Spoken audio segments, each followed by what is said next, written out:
live, are we? Really? Yep. Super live. Hello, guys, and welcome back. It's David here, and my best palsy, Scott Morrow, Mr. UNLV Professor, sir. Welcome back to the show. Oh my God, I gotta turn off the sound. How is it that I still don't know to turn off the sound? Is the caller there? Can you turn your radio down, caller? Is the caller there? Yeah. No, this is totally. Turn your radio down, caller. Now I can't even find. All right, hello guys. How are you guys? First, here, let's go down the list and say hello to a few special people. Let's see. I'm gonna forget a few people, but I saw Alan. Oh, dude, Alan Toy, first in the channel. Thank you, sir. By the way, those coins are fantastic. Texas fans. Some of you I don't know. I'm sure Alex knows more of you than me. Principal Skinner, welcome back. BD.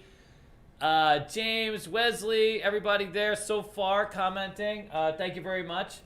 We're going to give, we usually take a minute, get everybody in. So it takes everybody a minute. We've got to settle in around the we got to settle in around the campfire. And a little fireside chat. We're early, sir. We're early. We wanted to get in before your bedtime. So we scheduled this a little early. All right, so here's the deal. You ready? We're going to give away some stuff today.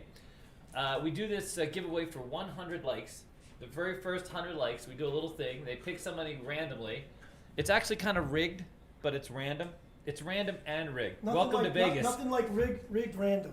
That's what Vegas is. All, no, Vegas isn't rigged, dude. Vegas is random, though. Random. Extremely random. Very random. All right, here's what we got. We have this tote, this fantastic tote right here that it's our original logo tote, and we're going to give this away along with the classic Casino Quest lanyard. So both of those, and then we're going to throw in a yellow check. We're going to give these 3 items away. First 100 likes. That's a limited edition, by the way. There's only 20-some. There's about 24 of these left total. Then we're gonna give to the next second 100 likes. We're gonna give. I'm gonna give you the new purple one. Can they see these? Yes. Ding ding ding ding ding. Okay, new purple, old purple, pop socket, lanyard, and a blackjack. Because guess what? All the other checks have sold out. I mean, it's unbelievable. We've been selling about 4 sets a day almost, and they're all gone. All of them gone. We're going to be designing a new set, all gone. So there you go. Second 100 likes, pop socket, lanyard, Casino Quest checks. 3 Casino Quest checks, and that's it, okay? What do you think about that? That's good. Hello, Tennessee. All right, you ready, sir? Let's do it. Okay, so first up, we are going to we're going to turn it over to Scott, and we're going to talk a little bit about UNLV. And there you go, sir. Yeah, so did I tell you we got a chance to take the brand international this week? By the way, I got to say hello in French. Right? Yeah. So the Paul Bocuse Institute in Paris, France contacted UNLV, and they've got a tremendous hospitality program. But what they were looking to do was to get gaming education. So they contacted UNLV, and I had a chance to spend 4 great days with 82 master's degree students from Paris. They all spoke English, thank goodness. I know, right? Were you worried? Never worried. Never worried? You always got it in the bag? I told you before, if you're scared by a dog. I know. If you're really scared by a big dog. Yeah. So anyway, we had a really, really great go of 4 days, and we got to use your space. Yes. Down #1 dealer school in America. A CEG Dealer School hosted. They did. Yes. And it was really, really awesome to be able to give students hands-on with real equipment in a professional setting, and it was really very, very well received. There you go. Bend that over. Yeah. That's fantastic. Move the mic closer to yourself. There you go. See, I've been learning. I'm learning, sir. A little black thing, a little higher. There you go. All right. Much better. Better. Okay. Yeah, so we took the brand international, and it was a really, really big hit. Another thing in the news. Go. San Manuel Band of Mission Indians. Oh. Our dear friends, UNLV's dear friends. Why are they dear friends? 9 million ways. A $9 million gift to UNLV. Yep. $3 million to the law school. $6 million to Hospitality Hall. So we're really excited about that at UNLV. And now San Manuel makes their presence known. Big. Purchased the Palms $650 million. They got a little bit of a discount. Such a deal. It's a really big deal, actually. Yeah, really Fantastic big deal. deal. And now they've got. How cool is this? We know that they've got an incredible operation in Southern California, in California, and now they've already got loyal database, and we all know those California folks love to come to Las Vegas. 100%. Yeah. So if our friends at San Manuel can keep their database loyal to the Palms, I think they're going to be off to a roaring start. First of all, I love San Manuel. They've been doing great during COVID. They've been printing money. We've had quite a few dealers come out here from LA when they close schools to train at CEG and get ready for jobs at San Manuel. Right. We had some dealers who, for whatever reason, obviously they couldn't get a job here. They actually went out to California, went to work at San Manuel. One of them, I think, is back. But here's why I love the fact that the Indians have shown up, and not just the Indians, pretty much anybody that new owners, is they're demonopolizing Vegas. New money, gang. New money. Investment. And now you might find a lower limit table. Now you got a little competition. You remember when you used to go downtown, every casino was its own boss, and everybody vied. You see those $2 blackjack signs outside, a $1 blackjack sign, and then it's free blackjack sign. That's exactly why I love the fact that it's such a nice little trio there. You got Rio back in business with its own property. So demonopolized, that's its own owner. That they own one property. That's the new property. Investment, new money coming to new town. money, new player. It's great when Caesars builds an add-on, an addition, and creates more space. Right. But all that does is make their present team members it. work harder. It really doesn't open up for the job pool. Yep. we're in the job business over here. We are in the job business. We got resorts opening. It's going to be a lot of lateral movement throughout the casino business.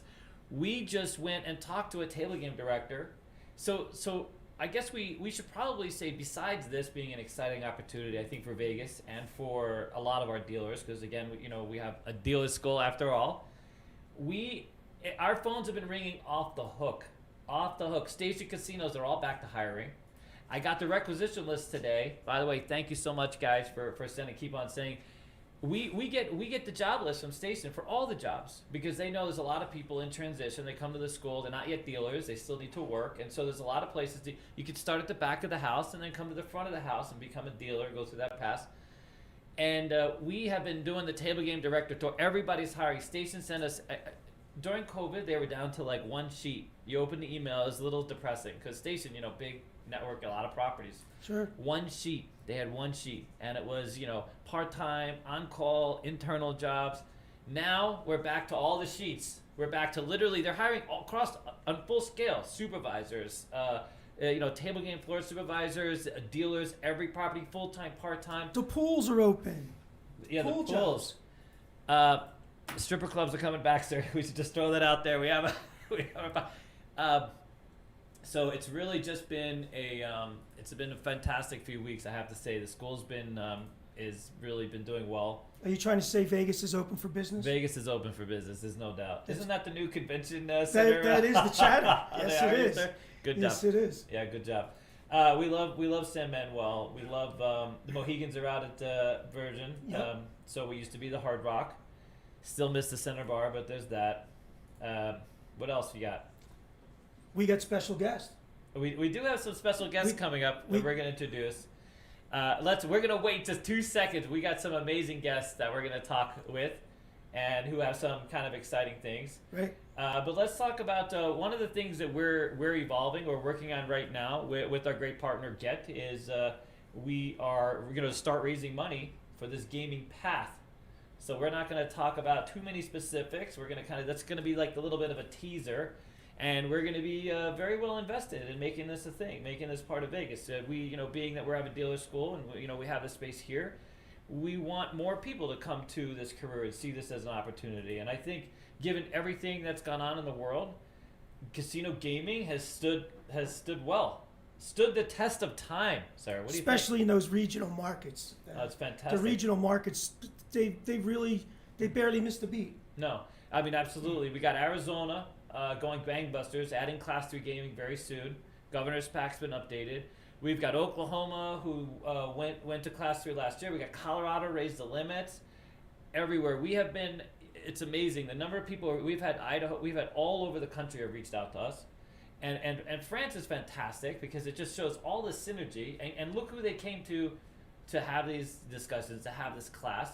We right before COVID, we were getting a lot of international students. So given the exposure of CEG, we're having people come from Japan and the Philippines and Malaysia and Singapore, and it was just this marvelous experience. Now those people haven't come back yet. That could be a second. We got to get a lot of planes in the air, right, to make that happen.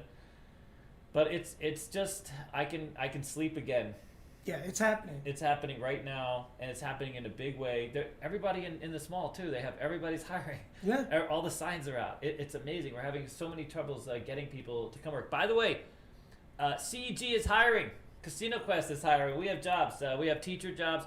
If you're looking to be a teacher at CEG, we actually pay a competitive wage. And we need you to know craps, ideally. I need some assistance. Our craps class is literally loaded. We got 2 tables full. I stopped by the other day to say hi. It's amazing. Yeah. It's sold out, almost. Well, not quite sold out. But you got to know craps and Baccarat, maybe even SR. We're also looking for a poker instructor. Everything. We need everything. It's gangbusters over there. What about slot techs? You need slot techs? That's the next thing. So we are evolving a slot tech school. We'll have more about that real soon. That would make the only slot tech school in America? In the world, sir. In the world, okay. Literally in the world that we know of. There may be one squeezed down into some country we've never heard of, and we can't speak the language, and so we don't know. Okay. But that could be a thing. But anyways, all right, so here, let's get on to, we'll do the news later, because we don't know how long this lasts. Yeah. We got some great guests. We do. Yeah. So, gang, it's my pleasure to introduce to you my good friend Jim Kaffenberger, former Vice President of Slots at the Bellagio, and now back with IGT. Jim is, in my opinion, one of the top slot guys out there. When I first got the job at UNLV, they gave me a slot class. Oh, really? So the first phone call I made was to Jim. Jim, come on in and have a seat, buddy. Thanks, Scott. Good to see you. Great to see you, pal. Sir. So hey, you guys should know we have a switcher now. This is going to be the first guest on the Purple Couch. The Purple Couch is a personality. I got feel you. privileged. You are literally the first guest on the Purple Couch. Originally, we were thinking about having Carla on there first, but that didn't work out so well. So now we have you, sir. Well, no, thank you for having me. We Yes. really appreciate this Yeah, opportunity. it's a really great to have you. And look, to segue right in, gang, David was laying out there some of the plans and the groundwork for scholarship opportunities, mentorship opportunities, internship opportunities. And what we have today with Jim coming in is a really, really special opportunity that we want to share, the Dragon Kim Foundation. So Jim and I were talking the other day, and he mentioned this to me, and I said, wow, what a tremendous program. I said, let me talk to my friends over at CEG, because they're all about education, they're all about mentorships and everything that goes with that. And we just thought it would be a tremendous fit. So, Fantastic. Jim, we really appreciate you coming in today. Can you share with our audience what's going on with the Dragon Kim Foundation? Absolutely. And thank you both again. It's a great experience to be on here. I was blown away walking in the fashion show and seeing the studio. This is amazing. You're Seeing on the the slot strip, machines. baby. Vegas does it big. Remember that. Explosive growth potential. This is true. But no, the Dragon Kim Foundation is an amazing organization. And I came about it from one of my good friends, George Figueroa in Phoenix, Arizona. He had a chance to go see the Dragon Kim Foundation in California. And it's a tragic situation, but turned out to be an amazing situation, what they did. So you have this family, Daniel Kim and Grace Kim, and they have 2 kids, Dragon Kim and also Hannah, and they had a friend. They went camping at Yosemite for their regular trip they do every summer, and unfortunately there was a tragic accident where Dragon Kim and Justin Lee were in a tree fell down and killed them instantly where they were camping at night. And obviously you can imagine the parents were devastated, and they wanted to share the Dragon Kim spirit and the love. And Dragon was into music, and he was really trying to provide for underserved music students. And initially that's what the Dragon Kim Foundation was doing, is providing music instruments or opportunities for students to engage in music. And then they wanted to expand it, and what they started doing is creating a foundation where they have students that are selected through an interview process, highly competitive in the California area, and they would assign them $5,000 for a grant to create a community service project. Just to give you an example, maybe One was you have autistic students. They had a tennis camp for them to help kind of release some of that tension for them, and that was one option. And this is the first year with Nevada, and my friend asked me if I wanted to be a mentor. I've done a lot with Scott. I've been a mentor at UNLV. I love Las Vegas, and I met with Grace Kim and Aria Lugo, who's one of the project managers of that. And I said, I'm in 100%. So I met my students, 3 students, and I'll introduce them in a sec. But to be a part of that, and as you heard from these 2 individuals, Vegas is back, and we're going to show everybody what Vegas is about. And there's just so many things with this community. I worked here during 9/11, standstill. Financial crisis, standstill. 1 October, very challenging. I was at Bellagio when that happened. Then you have COVID. But as these 2 individuals see, Vegas will always come back and be bigger. And the community is just amazing. What these individuals are doing here at CEG is fantastic. You have other things like Opportunity Village. You have 3 Squares. So all these things are great. So I want to go ahead and introduce one of my students who's doing this project with the Dragon Kim Foundation. Her name's Caroline. So I'll let her sit here so she can kind of be by the mic. But once again, thank you. Thank you so much for Welcome, having Caroline. me. How you doing? Thank you. Thanks for coming in today. Thank you. I'm so excited to be here. Yeah. So, Caroline, Jim shared with me that you guys, you and your 2 other colleagues that were chosen, Yes. are going to be doing a special presentation in a competition type format. Yes. Okay, so we're just really pumped up that you're going to be representing Las Vegas, and we want to give you every opportunity and every chance to really shine, and that's why we wanted to bring you here tonight and to share your vision for your project and how you plan on separating yourself from the pack to bring the championship home to Las Vegas for the Dragon Kim Scholarship. Thank you. No, we're super excited. So what we're doing is we're making a website called Teen Post. And Teen Post is basically a website that's going to act as a creative outlet for teens throughout the Las Vegas Valley. But really it's a way for teens who are, into writing and journalism, who want to get their articles published, because there really aren't any platforms for teens to do that. So, and we all love to write, so we really wanted to, make a way for teens to be able to get their work published. Mm-hmm. Okay. So, is there anything specific that you're going to be writing about or to present during your opportunity? Well, for us, for our website, we have a bunch of different categories that teens can write about. We have,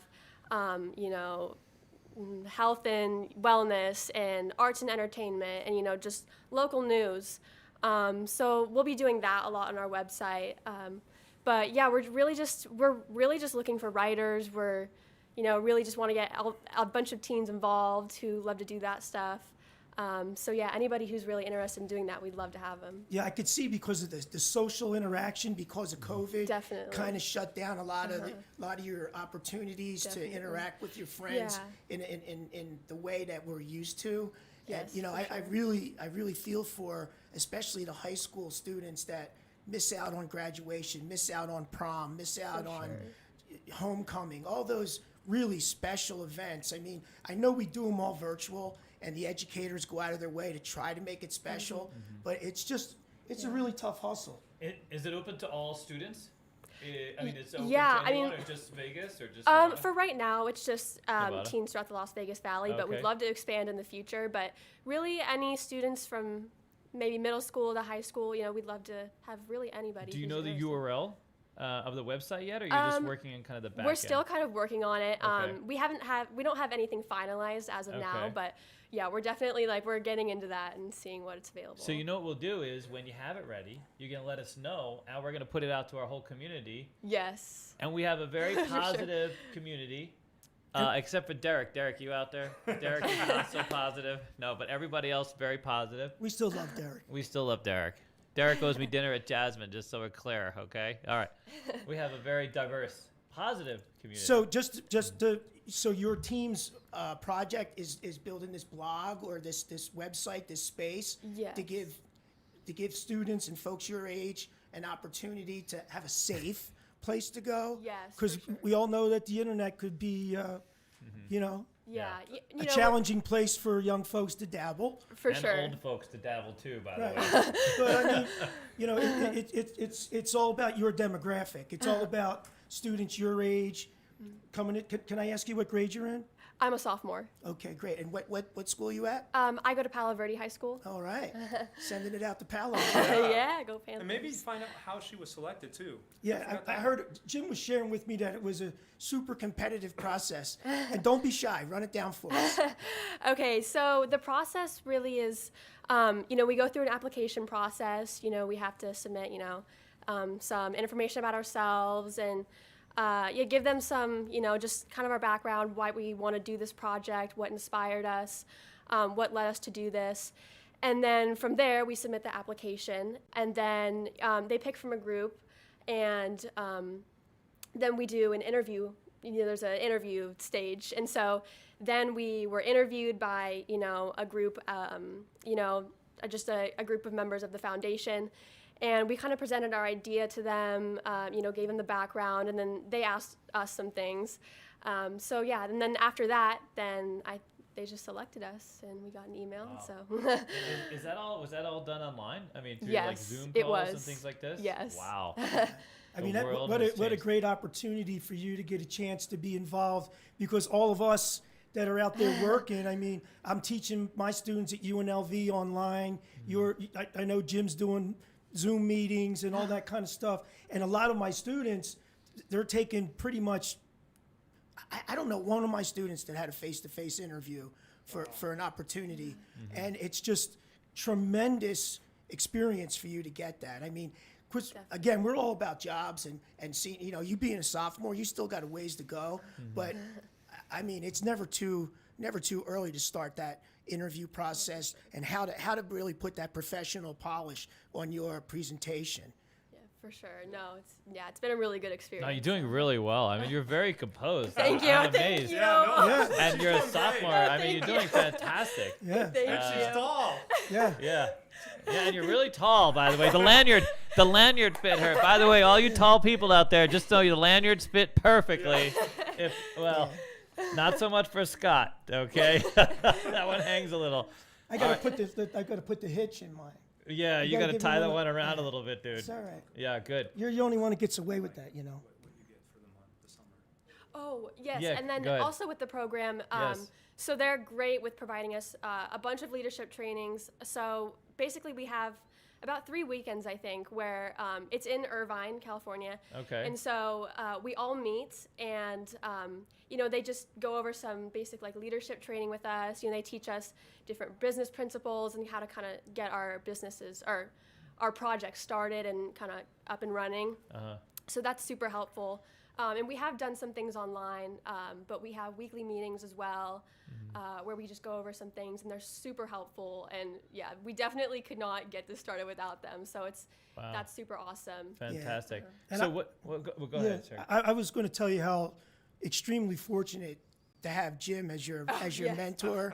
I mean, seriously, when I got to town and I'm getting my job at UNLV, and they said, we need you to teach a slot class. I was like, really? No problem. Jim! And he came running, and he introduced me to his network of super powerful friends, and he's been a guest lecturer in my class multiple times. And I could tell you got a really strong individual in your corner. Oh, for sure. We definitely do. No, Jim's been super helpful. He's been just incredible with this process. I mean, he's given us so many ideas and just, really helped us get this, the program up and running and off the ground. And we definitely could not do it without you. I mean, I could tell you when we were talking the other day, when Jim called me to tell me about the program, you could just feel the energy and the passion coming through the phone. I'm like, oh, I wanted to say, you got it, man. I said, Yeah. I got to buzz the tower first. You know Yeah, what I yeah. mean? It's like, No, it's I'm fantastic. just a guest in this place. So I'm curious. So what kind of writing? I mean, do you have a kind of writing that you'd like to do? I know writers usually pursue some kind of path. No. I mean, we're really open to anything, but the main, component of the website is articles. So a lot of journalism, Oh. kids who are into that. But we're really Fantastic. open to anything. So, Wow. all kinds of writing. But We need a travel writer. Just putting it out there. But we do. We need a travel writer. We've been looking forever for someone to write our articles on Vegas. We're doing anybody out there seeing D&D? Tacos, Gordo, any of that stuff? Maybe not. Anyways, we'll talk about that later. But wow, it's fantastic. I really. Thank you. Jim, is there anything else you'd like to share with the group, with the program here? Yeah, no, I just really wanted to thank you for the opportunity. One of the goals with the Dragon Kim Foundation was really to spread. So it started in California, now Nevada. I know my good friend George is in Arizona trying to pump it up. So there's 3 teams this year. So people that are watching this show, you have a lot of powerful people on this show. I mean, it's not just Scott and you. You have executives, anything that they want to do to help the community. Dragon Kim Foundation will continue to be expanding in Nevada. My goal is to make us just as good as California. I mean, everybody from California comes to Vegas to visit, work. They're buying homes. Let's keep on building Las Vegas and Nevada for that matter, because it's the whole state that we're really incorporating. So dragonkim.com. DragonKimFoundation.org.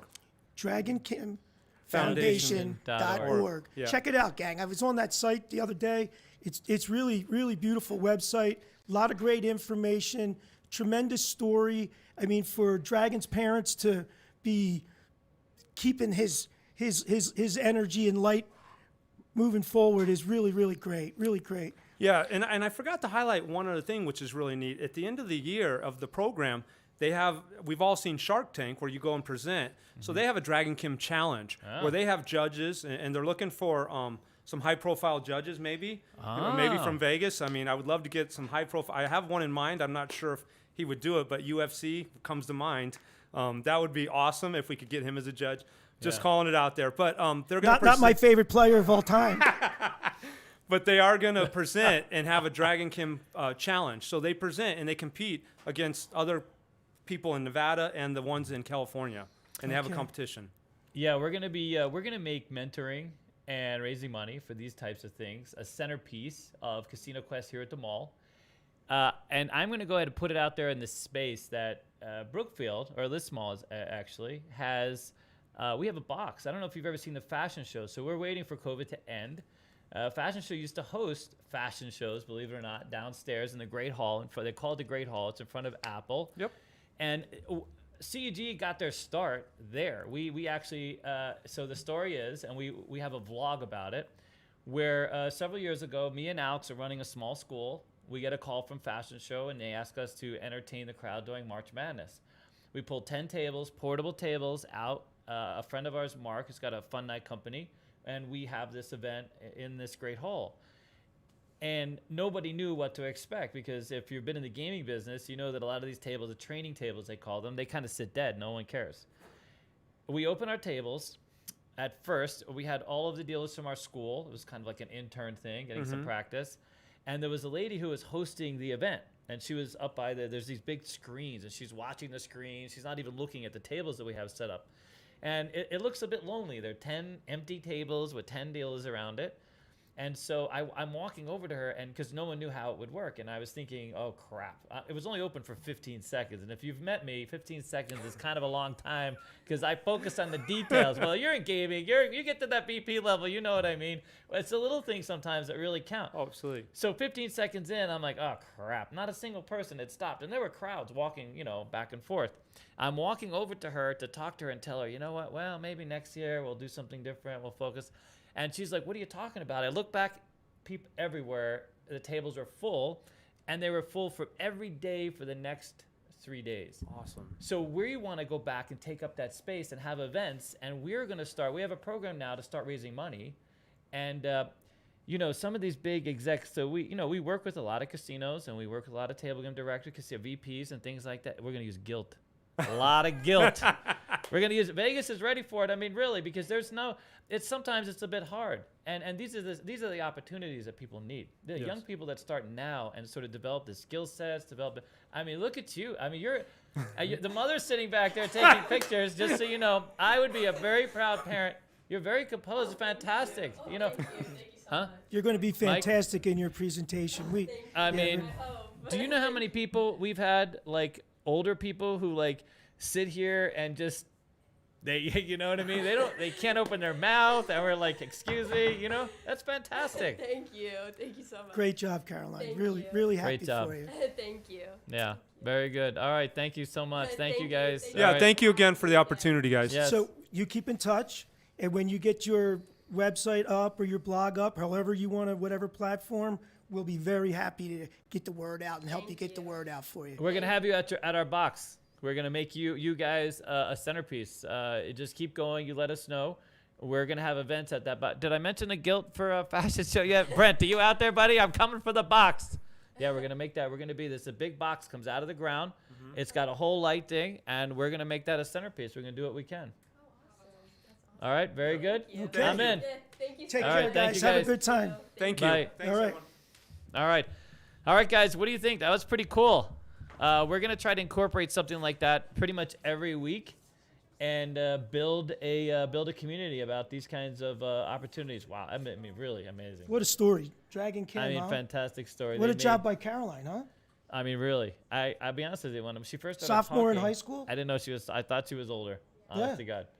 And Yeah. I thought her mother was Tremendous like her sister. presentation. I know. Yeah. Same And I was thing, like, yeah. "You're both gonna be on." I'm like, Yeah. "No, this is my daughter." I'm We like, can only "Whoa." get two on the couch. No. But how's that? We got the couch rolled out and good stuff. All right. So how many likes do we have? Do we have any likes?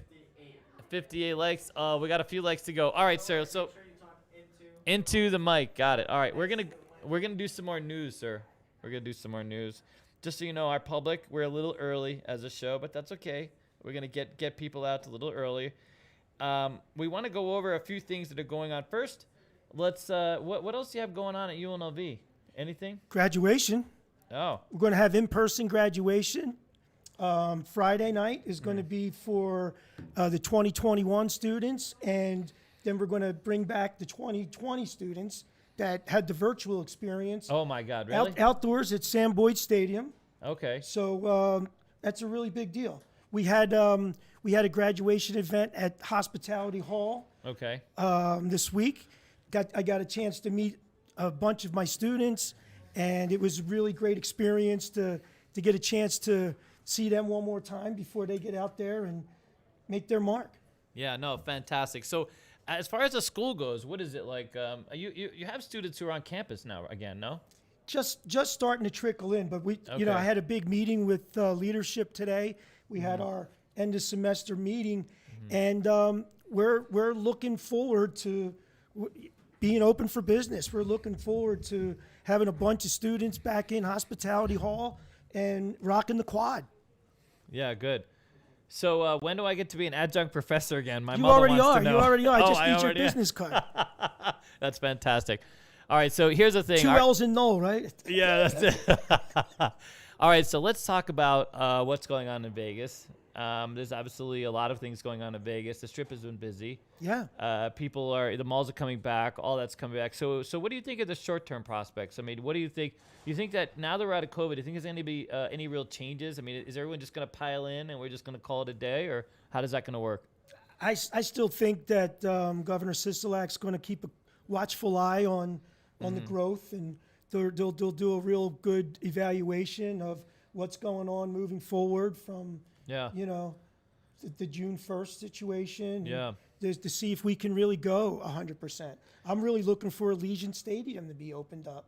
How about the nightclub? Wynn putting a nightclub in the end zone at In the end Allegiant zone. Stadium. No, that's fantastic. We saw that. Nightclub at an NFL game. And by the way, I when I saw that story, Only in Vegas, baby. Yeah, that's only in Vegas. Yeah, literally, you're gonna have literally a nightclub while being live at a football, and it's at the end zone, right? It's at one of the end zones. He owns the whole end zone basically. So when I heard that story, everybody was more excited for the fact that this club apparently is known for their chicken tenders. Is that a thing? I haven't been in a club in a long time. Oh, buddy. sir, you gave up on the club body. I don't. Yeah, Uh-oh. that's. I don't have. I got to eat the mic more. Yeah, I don't have the physique that's conducive to beach club. Yeah, I can't wait to have a seat somewhere. I want to give the seats away. I just want to have a seat and give it away to our best player. There you go. It's going to be Alan Toy, I have a feeling. I've got tickets for the Raiders. I've got tickets for. Alex has tickets to the hockey game, I think, but because of the way that they scroll down the seating, he can only go certain. I feel like I'm hiding now. What's going on? By the way, what camera is it? Is it this camera over here? It's that camera? Oh my God, never mind. Yeah, but at least we all get to go back to games. All right, so ready? Basketball team? You think there's a basketball team coming, or what do you think? NBA? NBA or MLB? I like the MLB. I'm really into MLB. I like the fact of having 81 home dates. I like the fact of, if no matter what, if it's a National League team, American League team, you got the Dodgers right down the street. San Diego's got a powerful team. Yeah. The folks coming in from California. I think, look what happened with the Raiders. Look what happened with the Knights. Did you see the new valuation, the Raiders? They're worth like an extra $1 billion because they came to Vegas. The valuation for the Raiders. No, that's true. A lot to be said for that stadium. Yeah. No, it's a fantastic stadium. Yeah. Just seeing it built was pretty amazing. Yeah, I mean, it does look like it's going to fly away, though. It looks like it might just like take off at some point and say, screw it. I think they used some photos from Area 51 to Seriously. to get that going on. It's really awesome. It's a fantastic design. When it's all fired up with the lights on. It looks at nighttime, fantastic. It's really, really incredible. So, all right. So you think an MLB team first, not a basketball? Isn't it easier to put a basketball team in here at the new Sphere? Maybe no. No. I love UNLV basketball. NBA, different product. I think baseball plays more into the families only because ticket prices. That's true. NBA tickets, there's less seats, so there's higher prices. Oh. The pricing for an NBA game is. I've never been to an NBA game. It's a big number. I've been. I mean, it's fun. It's a great time. Yeah. Being from Philly, I'm a big 76ers fan. They're playing really great right now. Yeah. I'd love to see the Sixers make a big run, but I love UNLV basketball. Oh yeah. Yeah. I guess I've actually been to a Tark game many years ago. Back in the day. Way back in the day when Tark was the guy. He's not alive anymore, no? He passed away a couple years ago. A couple years ago, yeah. So he owns a rec center behind Palace. Yeah, his family. His family has a whole basketball center. I used to go back there. I used to have friends of mine that would ref those games, and they would have tournaments. Really, great tournaments. In fact, there was a guy at one point who was back there. He was some famous basketball player running that whole stadium. Oh, you're still fixing. This is the way Dennis can get on camera. See, he has to work his Dennis, way we'll in. just give you a seat, man. Yeah, Duddy, just sit between us you and can move sit the right camera here. around, It's dude. okay, dude. Swear to God. We'll get you on the joystick. We'll get this figured out. What we really need to do is spend real money on some real mics, and that way they could, right? Is that the difference with the real mics? They sit here and you can talk and everything's good? Yeah, Or I got to eat the mic forever? the real mics, you still have to eat them. Oh, really? All right. Hey, What do you mean by real, though? So. hey, we're getting some chatter. Here's some chatter. Oakland A's coming to Vegas. Do you think all of Oakland is going to retreat? Oh God, Oakland's going to hate us, dude. They lost the Raiders. I think we've already crossed that line. Oh yeah. With the Raiders moving here, our friends in Oakland are a little disappointed in that happening right now. But Yeah. I would love to see the Oakland A's come. That would just be fantastic. Being a Philly guy, where did they come from? The Philadelphia A's before. Oh, really? That's true. Yeah. That's kind of my closet. They've been moving around. Second team. I really want the A's. Great team. So when With zero budget. Their budget's tighter than yours. that's not possible. And look at these mics, dude. These are nice mics, but they're not that nice. Hey, Come in Tokyo. yeah. hey. Oh my God, come in Tokyo. That's hilarious. It's funny because I used to be at RTO. I used to be a radio telephone operator, and we used to be very skilled at climbing trees and sticking those spoons up there and trying to bring in those sort of low broadcasts, those low signals. I don't know whether they're low signals or high signal, but radio signals. And every now and then I'd pull in the cartoons, especially at Fort Honolulu. Me and my captain, Davis. We would sit up there in that flipping tree and just listen to like cartoons playing while everybody was out in formation doing maneuvers. Fort Honolulu, it's like a training force, but it was behind the Hearst Castle, Mm-hmm. And my Captain Davis. He was kind of a slacker. His dad was a general, and he was a 20-year captain. Probably because he was watching cartoons all the time. All right, but anyways, that could do it. That could do it. He was That a lot could of do fun, it. though. He was a lot of fun. Anyways, okay, back to so the A's. I got a question for you. Go ahead. What do you got? What's the chatter on opening up this brand new space over here? Well, You're blowing people away, man. No. I walk in the door Yeah. today. What a job you guys are doing over here. No, it's fantastic. We moved the camera around, but if we got the floor clean, it's going to be this constant evolution. So tomorrow we're going to start hosting some people here. Our bookings have been going up. Our site views are going up. We're definitely getting people interested in coming out, playing the table games. Just today, we did quite a few new reservations. People are very excited to see this space and be part of this space. It's a lot of work, let me tell you. And this is a whole new kind of business for us. So it's all hands on deck, and we're doing the best we can. And luckily, we have a great community who's going to be patient with us. But we're hoping to open the doors tomorrow, start letting people in. We already have slot machines, people that are interested in slot machines. So now you'll be able to see them up close and personal and play them, see what you like. Oh, my God, really? It's not close enough? Now I'm just hiding your face. Oh, my God. I tell you, he's just, listen. First he moved the camera, so he made sure. No, I'm just kidding. He's such a ham. We love him, though. I know. We do. We love Dennis. What could we do without Dennis him? is fantastic. He's the man. He's so perfect for a camera person because he's so small he can get around. You know, he can get under and over and around. He fits in those tight spots. Yeah, he fits in like me and you, not so much. Not so dude. much. We got to work our way around. All right, what the hell were we talking about? Holy crap. We're talking about opening up this beautiful space. Yeah, so the slot machines. You got Yep. No, we got, GETT in the house. Yep, we got some fantastic slots. Rockstar Trent Looney. Yeah, we have a whole inventory, by the way. So one of the questions we've been getting asked a lot is, do we only have the ones here? And that's a no. We have quite a few slots in very different variations. But the great thing is like it's like the who is that little monster they used to put together with the Frankenstein? He's kind of like we could do the Frankenstein bit. When I say that, I mean, if you're interested in the slot machine, you might be able to like get it done. You know, it's about the glass Customize your own theme with the belly glass. Well, I mean, you can custom, like, so for example, Lord of the Rings. You just need like the console and then the software and the buttons. I mean, he can make anything. You know, as long as he has like all the things that he needs to put it together. It's like Frankenstein. So if you come in here and you say, "Hey, I would like this kind of machine," I don't know. Maybe we got all the parts and put it together. I mean, I don't know the whole deal. Trent we'll have it laid out. We'll have brochures and stuff like this, but we have a lot of different machines. So it's really just about, you can come in here and say, I like this one, but maybe I want, something different on it, whatever the case is.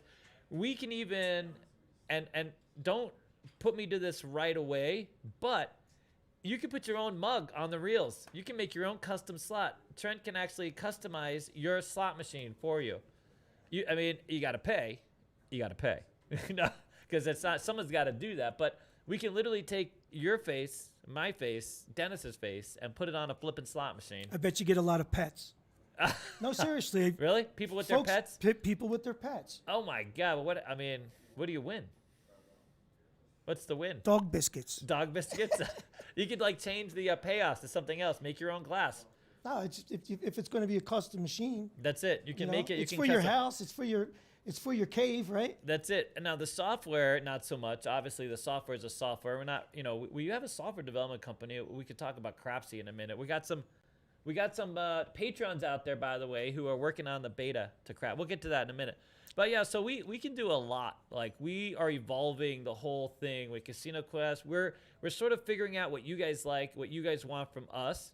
And then, we can help you do that. You want layouts? We can make you layouts. You want checks? We can make you checks. You want cards? We can make you cards.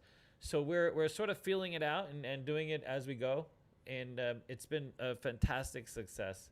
We got these, Dennis designed these new checks for us a month ago, and they're sold out. Gone. The merch that's all in this space is just really, really impressive. I know, Dennis, is that all you? The merch? Well, Dennis, king of merch. He is. So he's done the designs, but the rest of the merch. Trent and Carla have curated a lot of stuff that is fairly unique. It's either unique or fairly unique to our store.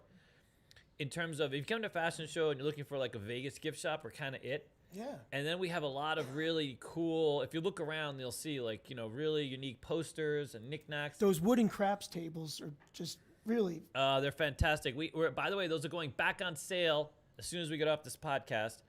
Do we have a pop table here or no?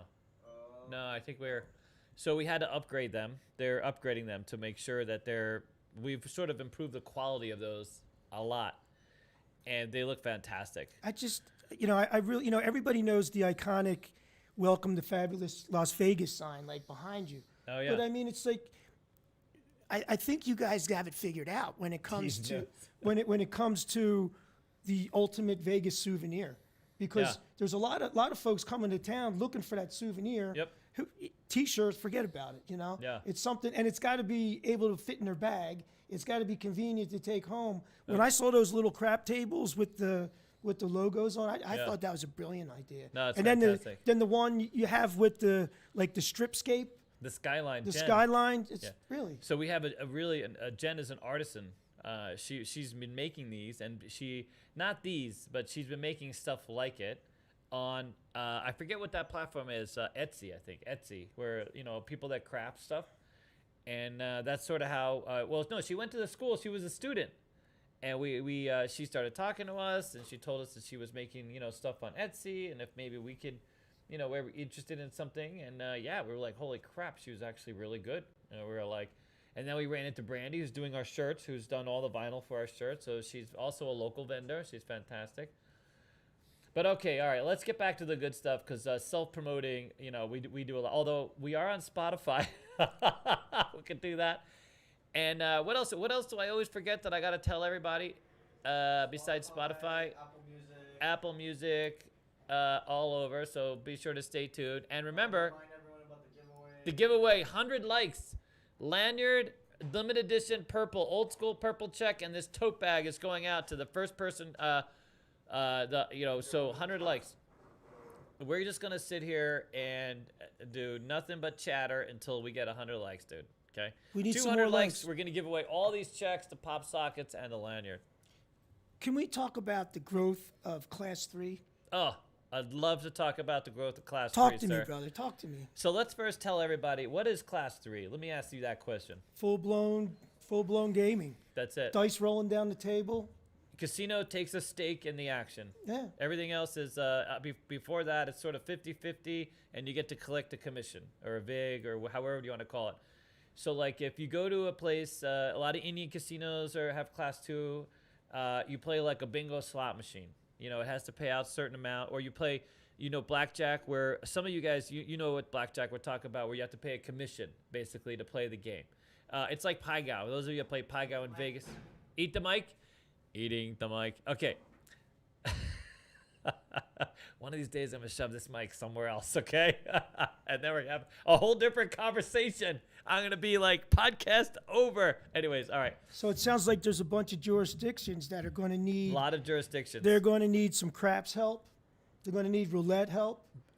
Yes. So, okay, I see where you're going with this. No, what 100%. what I'm saying is, it's in California. They got to turn cards over to play dice. Yeah, no one likes the cards, dude. Yeah, It's not craps. that's not craps. That's silliness. And bingo slots is silliness. I mean, I get it. It's fun. It can be fun. You're still it's risking the only money. game in town. When you're the only game in town, that's all you got. Right. We have Arizona's going Class 3, and we want to reach out. We are going to, me and Alex are heading down to Arizona. We're going to say hello and say, hey, guess what? We have CEG Dealer School, and we have some fantastic craps classes, and we like to introduce those. We have an online training academy. It's almost completely done. It's done enough to where if you get started now, by the time you're even halfway through any of the courses, it'll be done. We finished Blackjack. We finished, I think there's a little bit of roulette that's finishing now, and then some of Baccarat, just to be honest. But if you start them literally today, by the end of the week, they should be all squared away, the whole thing done. Fugu has been our online academy. They're the ones behind Gracie University. So if you are interested at all in becoming a dealer, and you're like, I put it into a few different categories. If you're interested in becoming a dealer, but you're not really sure, there's some parts of it that you haven't put together in your head, you're not sure, go to this academy. It's casinoquest.skilltrain.com. We're going to put the link down below a little bit later. It might be there already. And for $100, you can do each of the courses. We have Blackjack, Roulette, and Baccarat there now. Dice is coming. I did the dice course. But unfortunately for us, not everybody knows dice. And the people that came out to do the filming, they don't really know dice. Can you imagine if you're not a dice dealer or player and you're trying to put together this like 2-day, 30-hour dice course? not so easy, right? Because it's a tough game to learn from a Sure. dealer's perspective. It takes a minute. Yeah. So if you're on the fence, check it out. However, if you're not on the fence and you're interested in being, you're interested in being a dealer, and you're in a community like Arizona or wherever, anywhere else, and you want to get the Vegas style. See, this mic isn't staying, dude. All right, there we go. Perfect. I'm just gonna eat it. They can only see half my face. It's fine. It's also a great opportunity for you to get ahead of the courses. And by that I mean this, me and Alex are committed. If you show us a receipt from casinoquest.skilltrain.com, we'll give you $50 off for each class that you've completed. You don't even have to go through the certification. All I want to see is the receipt and that you have at least gone through read through the chapters, and so if you have a foundation in the class, so let's say you take Blackjack, pay $100, we're going to give you a $50 rebate if you come in and take the classes from us. If you happen to be in Arizona, we're coming down to Arizona here, so you'll be able to do that. You'll have the same discount there. But we get asked from people all over the country, do you have online training? Yes, we have online training. Blackjack, Roulette, and Baccarat. Craps is coming. Blackjack, Roulette, and Baccarat. CasinoQuest.skilltrain.com. And it's going to be absolutely fantastic because, again, Class 3 gaming, Colorado. Listen to this. Colorado had $100 limits. They had $5 limits when they started. Then $100. $5 limits, that's not Class 3 gaming. That's silliness. Can you imagine being Flat bet buried? $5. Can you imagine being buried in a $5 flat bet game? I mean, it makes no sense to me. They had craps. With a $200 max lose per day. That's silly. Now, then they went to $100. Still kind of, Now they're at whatever, right? It's just whatever they want. They just blew the lid off of that. We have gotten calls from several casinos out there. You know what the toke rate is? What would you consider a great toke rate for a casino, by the way? I think a great toke rate. What is a great toke rate, hourly toke rate, do you think? I think $20 an hour in tokes is fabulous. $35 an hour conservatively. $35 an hour right now in Black Hawk, Colorado. That's the kind of, literally people are losing their minds. They can't tip fast enough for the dealers.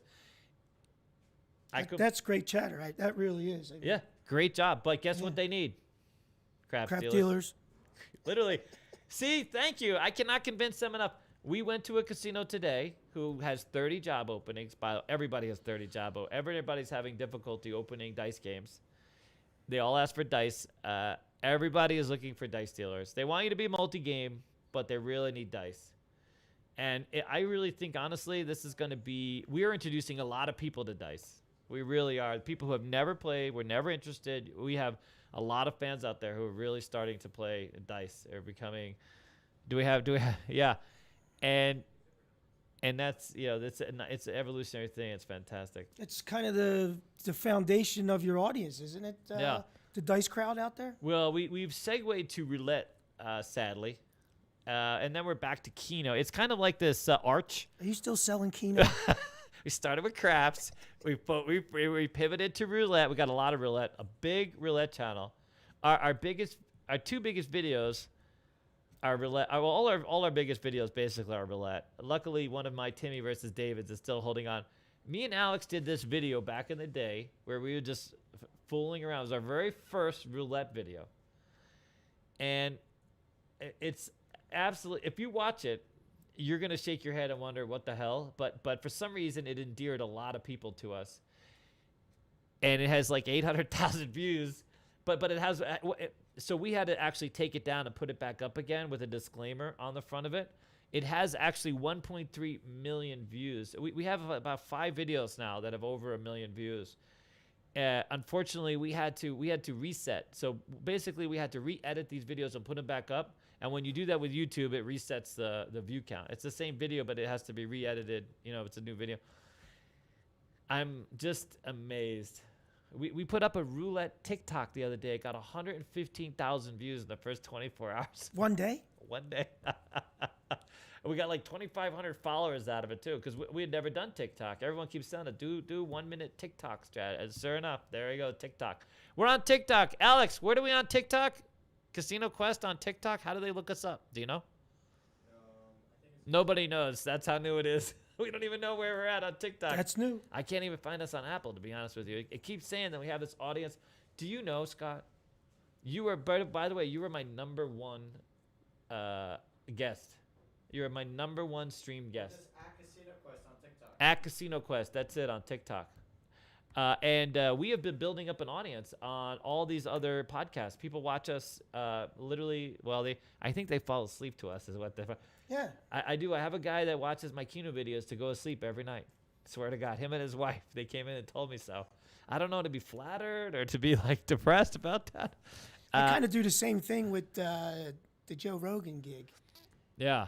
Yeah, that's my go to sleep deal. Oh, really? Yeah, if I put a Joe Rogan, go into Spotify and do a JRE and bye bye. Bye, really? Puts you Bye-bye. right to bed? Yeah, pretty much. I watched some of his little pieces of it. I've never watched the whole show. I guess he started as a UFC fighter, right? Isn't that, or talking about fights? He's a UFC announcer, commentator. Oh, commentator. He calls the actual matches. Oh, okay. Yeah, he describes, broadcasts the matches, but he's a pretty talented guy. I mean, I as believe far it. as podcast goes, Oh, I believe forget it. about it. I mean, Yeah, no, it's big. Just he's huge. King Kong, and then everybody else. Yeah, we're just everybody like else crumbs. is scratching the surface. Yeah, no, that's just Yeah. true. All right, so Class 3 gaming. So where else do we know? Talked about Oklahoma, maybe. Oklahoma's added craps and roulette. We originally were invited to go out there. We didn't have a teacher at the time that could go. Well, Nebraska got passed on the legislature this November. So Okay. Nebraska's going to be open for business. Wow. Virginia open for business. What do you think about Texas going live? I'm just waiting to hear that. That's going to be 100%. It's coming.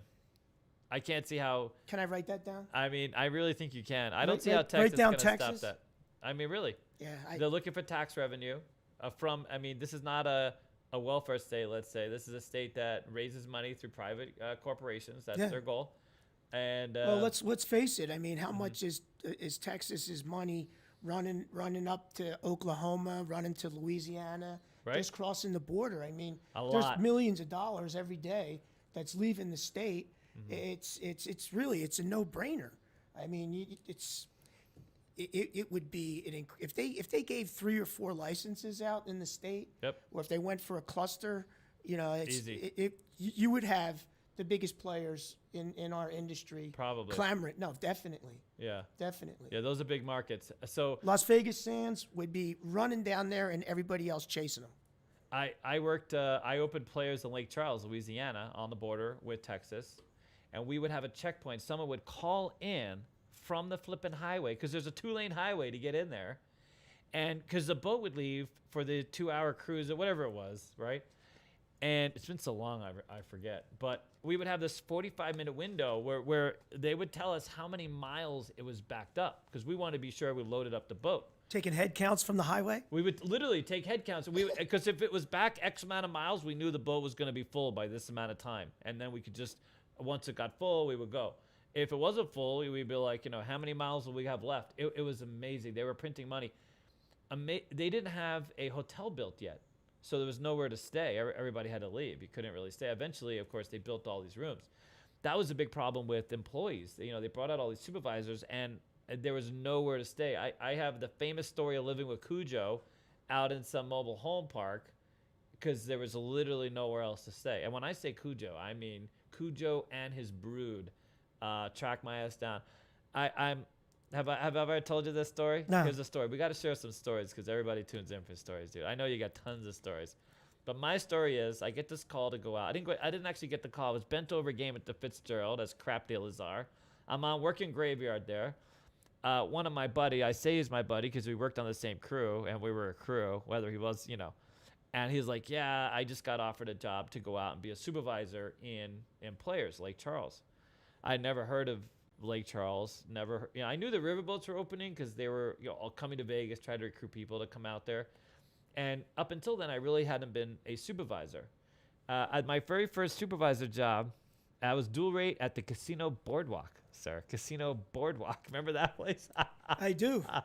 And Norbert, or what was his name? Oh, crap.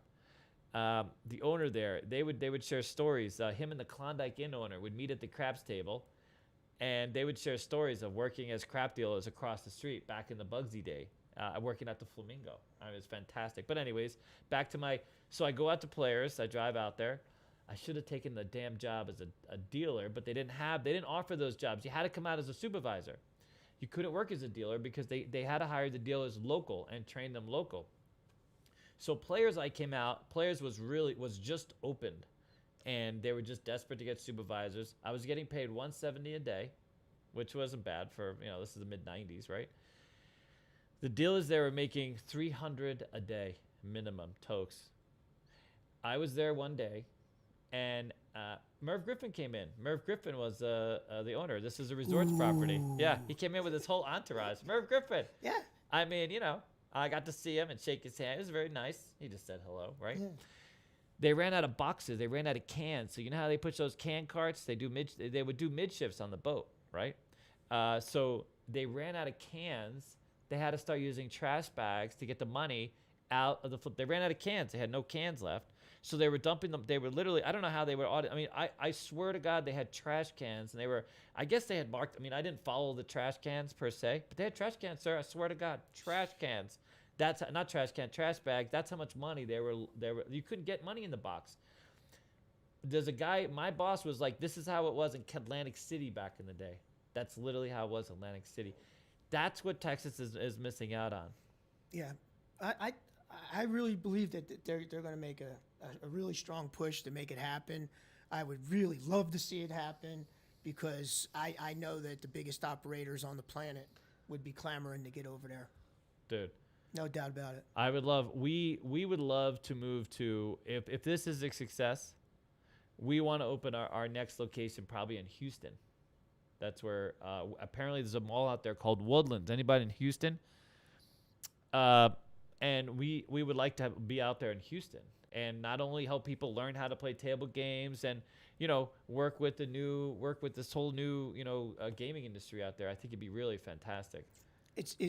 Why Houston instead of, say... Well, because that's where Brookfield has a really fantastic mall. Oh, okay. And we love the fact that they have tremendous been the greatest strategic hosts. Partner. Yeah, really, really amazing hosts. I mean, oh God, it almost.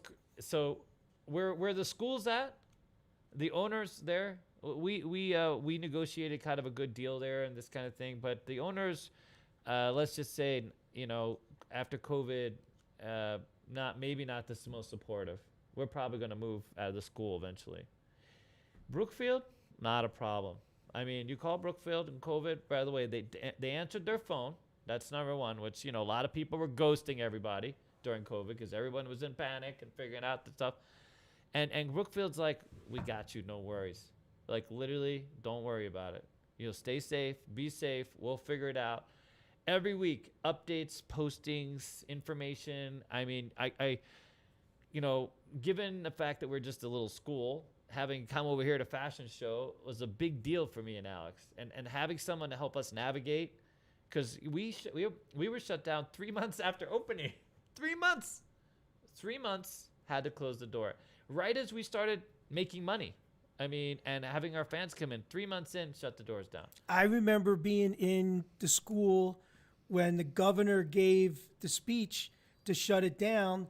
It was you, me, Alex, and maybe somebody, maybe Dennis. I'm not sure, but they made that call, and you were like, "That's it, we're done."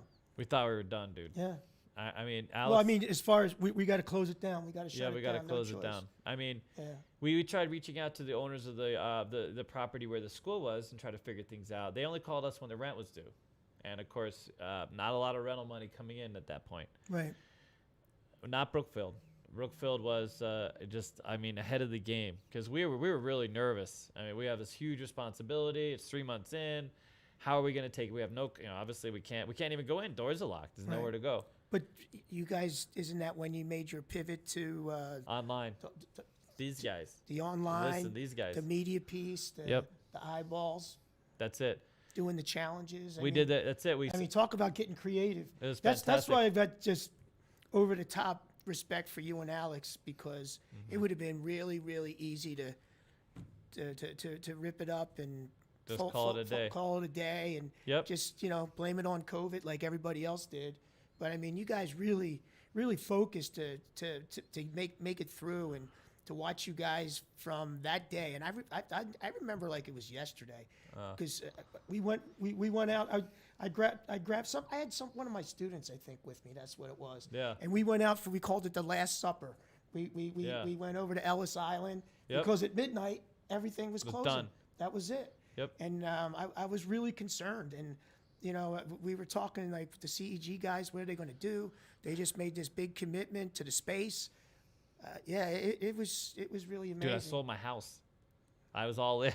I sold my house to set up the very first one. I was literally all in. I had nowhere to go. You kept supporting UNLV and our students with the classes, and calling students that were either graduates or students that were looking to grab a spot. And now the whole city's laying off or furloughing folks out. I mean, I give you guys a lot of credit for hanging in there, man. And, I mean, look at them now.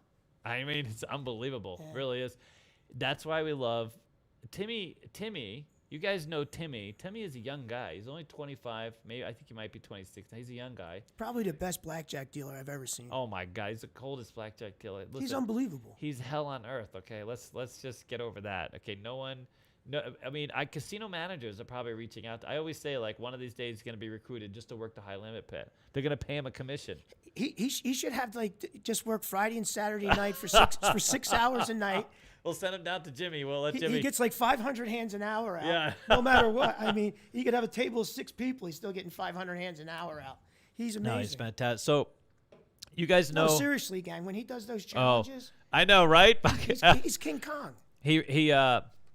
I should tell you guys, Timmy is a very talented individual, and you have absolutely no idea. I'm Monster video guy too, right? He really is. I'm gonna give you. I would love to have it because Timmy doesn't get a lot of credit. I mean, people love him on the channel and he's on Roulette, but I don't think he gets the credit he deserves. So, the great thing about Timmy is not his editing skills. Like, they're better editors. Okay, so I'm not taking it. What Timmy does really well is he understands what it means to be like, to work towards your strengths. When we were shut down, he said basically, let's do what we know how to do. Guess what? We're dealers. Me and Alex, that's what we are. At the end of the day, all our life, I've mostly been a dealer. I've been a supervisor, but mostly been a crap dealer, literally. And that's exactly, he said, let's bring him craps. Let's go to the school, figure out how to do it. And we didn't have just like now, we're learning about the sound, and you guys are helping us out with the, trying to figure out where the cameras and the switcher. This is an evolutionary process. We foobarred a few of these episodes. So sorry about that, but we're learning. I still love you. I know we're learning, and and we're getting it right slowly. We made this real investment in this media room. You guys will be able to come down, sit on the purple couch, and me and Scott, we hope to have a regular show. That's a thing. But anyways, so Timmy worked out the format, Alex too, of course, and the three of us dealt dice, literally only dice. There were some other games, I think, Alex, we finally were able to bring in like a Blackjack or Baccarat and do the layout as we got better at it. But I was bent over that dice game, getting stroked by Alan Toy and Derek and all these guys, Fast Willie. I'll be right back. Oh, okay, good. Yeah, all right, I'll see you in a minute, sir. Go ahead. All right, commercial break. No, we're going to talk to our... how much? Oh, perfect timing. Yeah, perfect timing, sir. All right, 100 likes. Yeah, Timmy is a rock star. Yep, he really is. And he is a big reason why we are here today and how much we evolved. And for such a young person, it's fantastic. We're surrounded by a lot of great young talent, and we have Dennis here too. He's rolling his eyes at me, but it's fine. And we have a lot of great. We have Jet as well. People who understand YouTube, because I think at my age, or let's just say me personally at my age, some of this stuff is I used to consider myself tech friendly, but every year that passes, I'm less tech friendly as it goes. I never thought that would happen to me, but so it goes. Anyways. We love Timmy. We love Dennis. We love Jet. We love our whole team. Okay, let's keep it real and keeping Dennis hungry. Okay, we got 100 likes, so we're going to give all this stuff. So the next goal is 200 likes because this is the big fat prize. I left it there purposely, the big fat with the limited edition. Okay, you ready? All right, so how do we do this? Should we do it? We'll do it because of Scott's way. Pardon? You gotta give him a word to type in chat. A word? Just one? Oh, it's got to be either Slippery or Timmy. Can it be 2 words? They could choose one? They Or could do slippery Timmy. That's a lot of words, dude. Then just do slippery. Just Slippery? All right, let's do Slippery. Everyone And the guest leaves. Oh, yeah, I know. He took off with the merch. Okay, it's probably rigged. Yeah, no, it's always rigged. Derek. Everyone in chat, type in Slippery in chat if you want to be a part of the giveaway. There you go. Just Slippery, I guess. We don't want to make it too hard because I don't know if Derek could spell both of those words together. You got your spell check on, buddy. There it goes. Here it is. Let it roll. Slippery, slippery, slippery. And then we're going to have Dennis pick somebody. Well, give him a second. You gotta Give him a second. You got to have a ton of them in there.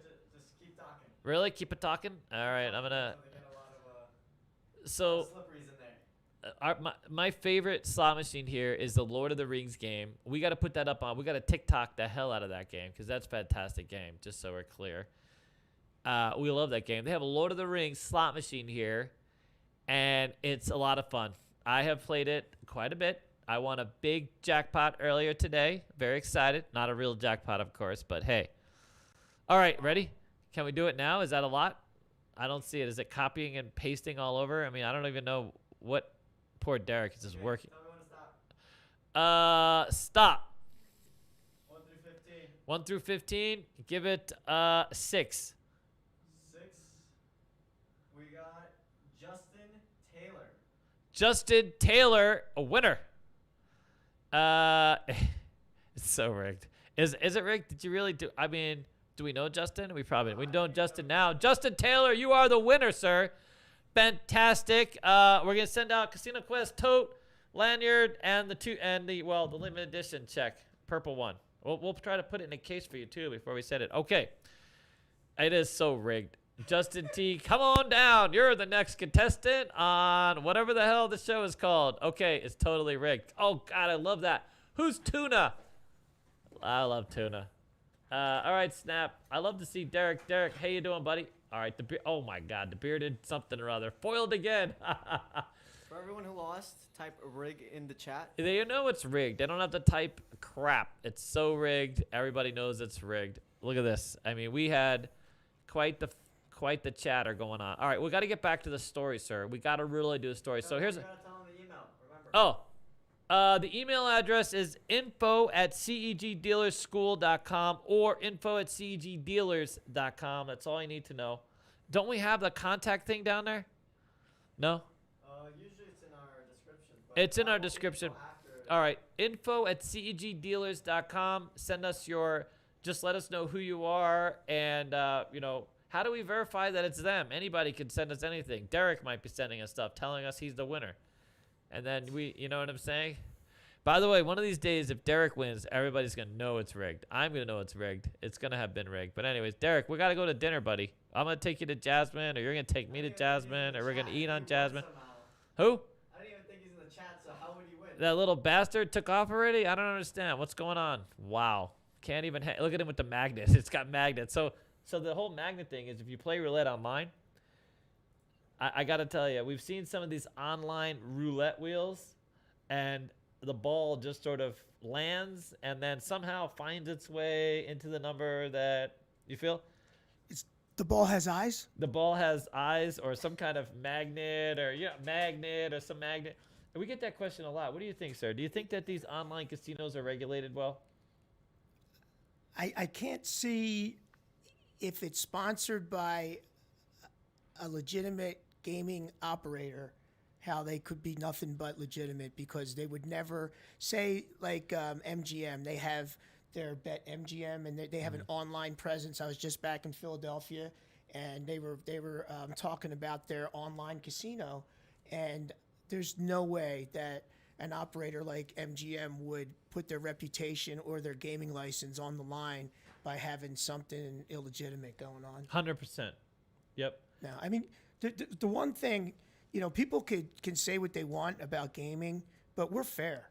I mean, I've been many cases, and I'm sure you know, that where we've made a mistake and not against the player. We shorted the player. We go out of our way to make that right. 100%. Go out of our way to make it right. Like if there was a case where if I'm on the floor or if I'm the pit boss or above, and a dealer or someone comes to me and says, hey, we think we made a mistake, and we check with surveillance, we will find that player. We'll look in the system. Where are they playing at right now? And come over. I've presented players with money before, and I'm sorry, we made a 100%. mistake. There's no way we're going to put our gaming license, our reputation. We talked about this a lot. This is a character business. It's a reputation business. And if casinos are anything, they're honest. They really are. They're transparent and they're honest. That's 100%. Do you know I was at Station Casino? I was actually on a table, a fire bet, and there was an issue where, and I'm not sure if it was me or it was ended up on third base towards the end of this, and there was a point that was made that was missing from the fire bet. So a 5-point fire bet came and it was 7 out, but it was a 6-point that was made, not a 5-point. And as we were paying out, there were people who, it takes a while sometimes, especially if the whole table's engaged in a fire bet. Oh, yeah. And there was a few people. Ton of paperwork, too. A lot of paperwork. This is back when they were paying 1,000 to 1 on the 6-point, right? And so they only paid on the 5-point at that 7 out. And there was a player, the very last player, who, they were calling up, the surveillance follows the hand and make sure they had it corrected. Even surveillance at first didn't catch it. So the player is like, no, that was a 6-point. And we're like, really? What? And of course, no one believed him. Even the supervisor, the pit manager that came over said, that's not possible, sir. It's not both dealers on both sides. And they called up to surveillance, because surveillance, I won't say where this is at, but apparently, now I'm going digging a deep hole myself. But they fixed it. That's the thing. They realized they made a mistake, and they fixed it with everybody. They found out who was on the game. Everybody makes mistakes. And everybody got their money. Yeah, of course. They tracked them down. It was amazing. I thought they were just gonna listen here, we'll pay you, and the rest of the people that left, no worries. But they Well, literally, when we're doing that paperwork, if we're doing the paperwork Yeah. for 5, you got to show your card, your number. You know if you what got it to do is. your, so we know who everybody is. they tracked them all down and paid them all. Swear to God. No doubt about I it. was literally part of that, and there was no delay, by the way. The minute that they realized that they made a mistake, right away they started working that out. I was actually on another table one time where we had a player who went to the bathroom, never came back, had I don't remember, I think it was a $450 6, believe it or not. It was late, and they were having a very good time, sir. They were probably past the point where they should have been playing to begin with. And, he ended up with no money left in his rack, no on the table. All he had was his place bet on 6. He went to the bathroom, and I think he assumed that he was just done. And that was it. So he didn't come back that day. The very next day, he comes up. I'm on third base. He comes up to the table. They had his money there for him. They released the money. They brought the checks. They asked him if they wanted the cash or the checks. They wanted to cash out of the cage or have the checks released to him on the game. But they had accounted for this money that he had won. So 5 1/4 plus a $450 on the place bet. He was back the very next day. And I asked him what he wanted. The pit had said, listen, we can give you the checks back, or you can cash out in the cage. Or we could set up in the cage. And so it was right away. I couldn't believe it. I can tell you a story about that. Ready for a story? Oh, dude, we got an audience love stories. So thank you, Thomas, very much. Wow, thank you very much. All right, good. Yep, go. So we're at Red Rock, and it's maybe about a week after we opened. The place is totally up for grabs, swing shift. I mean, people betting over the top. It was just really crazy. Major jackpot goes off on a carnival game. I believe it was Let It Ride, or one of those that where there was a bonus also involved. So they hit the jackpot, and we go through all the paperwork and everything, and we make the payout. We short the guest $30,000. Oh my God! Wow, really? That's how big this jackpot was. Must have been like a royal. Maybe. It was a monster. It was Yeah. a monster. I can't recall the exact game, and I was the shift manager. I mean, Wow. I take the heat for that whole thing. It's like, we got the floorman there. We got our carnival guy. We got the manual. We just opened. Wow. Put this new game on the floor and all this kind of, relatively Yeah. new game on the floor. Yeah. And we're going through everything, call surveillance. We're making the payout. Boom, send the guy home. The guy comes back the next day, said he was telling his friends about it. You're like, dude, they shorted you like big money. And he comes in, and we watch the film, and it's like, oh my gosh. After watching the video and Right. everything, Yeah. we cut him a check for you know, would you like that cash or charge? You know what Yeah. I mean? We gave him the 30,000 back. A lot of we're sorries and all that kind of stuff, and you know, loved him up with the steakhouse and all that kind of thing. But it's just mistakes happen. You know, you're in the heat of the moment. Now, should they happen? No. Are we better than that? We like to think so, but they do happen. Yeah. You know, it's you know, that's definitely something that happens. But whenever anybody tells me or says, you know, the casinos, they're one way, they're not on the square, and this game is fixed or that game is rigged, I mean, that's just not the case. No, I've It's not never. even close to the case. It's not, because no one risks the short money. It's not worth it. Yeah. The only people risking short money on a game are like dealers who get busted later on, and all dealers don't go to heaven. It's amazing. I always tell this in school. If you think that it's not worth it, there's no money you can get off the table that's going to save you from jail time or the other. Yeah. But here's But unfortunately, every place that we've worked, every place I've ever worked, there was always internal theft. Yep. Internal theft all That's the true. time. I remember when I was in Macau, I was shift manager in Macau, and I'm walking through the pit, and I mean, we had 36 pits, 400 tables. So I'm cruising through the pit, and there's $1,000 check underneath the dealer's seat. Oh God, really? Underneath the dealer's seat on Wow. a Baccarat game. Wow. So I'm walking. I see it, and I just keep walking, never break stride. And I walk into the next pit over. I call surveillance, and I said, you know, take a look under this table and see if it accidentally fell out of the rack or if he missed his pocket going for it. And Really? it was B. He missed his pocket. Wow. Totally coming out of the rack. Go to steal the chip. It falls under the table. Under the chair. You know, it's under the table, little, you know, but under the chair. That's pretty special. Yeah. And $1,000 chips don't just fall out of the rack. Yeah. No. You know, so after further review, you know, and we find out that after checking out, and then we start making some phone calls, this young man's like a VIP across the street at the Wynn. Wow. You know, it's like, it's such a shame. We were in Saipan. We caught 2 dealers stealing. You know, but how many don't you catch? That's the thing. You know what Yeah. I mean? And it's never their first time. It's never the first time. So how long's it been going on? You know. And the coaching point there, gang, is when I saw it, I didn't stop and say, "Hey, what's going on over here?" or pick it up and put it back in the rack. I just kept walking. Yep. You know what I mean? Because maybe he's going to try for another one, or maybe he's going to try to go under the table, you know, go under the chair to get it, you know, try to recreate the mistake. Yeah. It's really sad though, because It is sad. you know, you blow a great opportunity. You're never going to work in our business again. Shame for yourself, same for your family. You're going to go, you know, you could possibly do jail time. You're gonna have to make restitution. Then they're going to go check the video of every game you've been on, as long as they have video. And guess what they're going to find?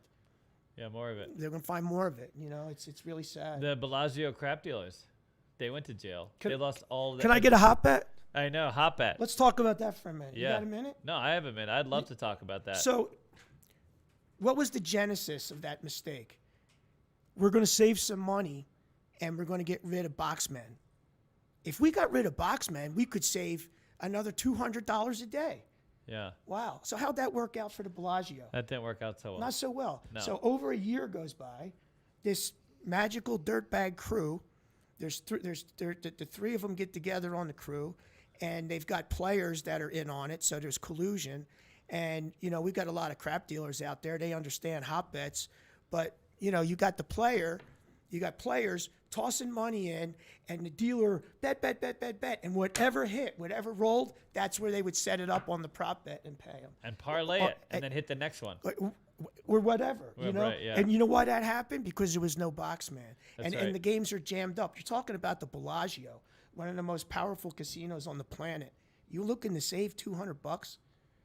No. But really, what do you save, David? You've been dealing craps 100 years. Mm-hmm. You get a big buy-in, and the dealer's got to count that money. That's right. Ha- ha- Slows the game Yeah, down. whatever happened to keep the game moving? You can't make it happen. You're losing rolls. You're losing game protection. I mean, that's a classic case for bring back the box man. I If you, audited. if you have real dice games. I audited. I worked for a casino. I audited a game, and it was part of a different study I was doing for this casino group, a corporate, and we were addressing just that. And one dealer, a 5-year dealer, at a top, not the top tier, but pretty close to top tier casino, made $800 in error in the player's favor in an 8-hour shift. $800. Now, 2 of those errors were big, accounted for about $500 in mistakes.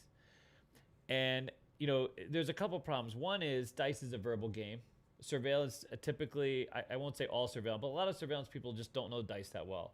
So they don't know how the bets are paid, and it's hard to follow the action. Again, it's a very verbal game. You got to book the bets. That's why you need a box person.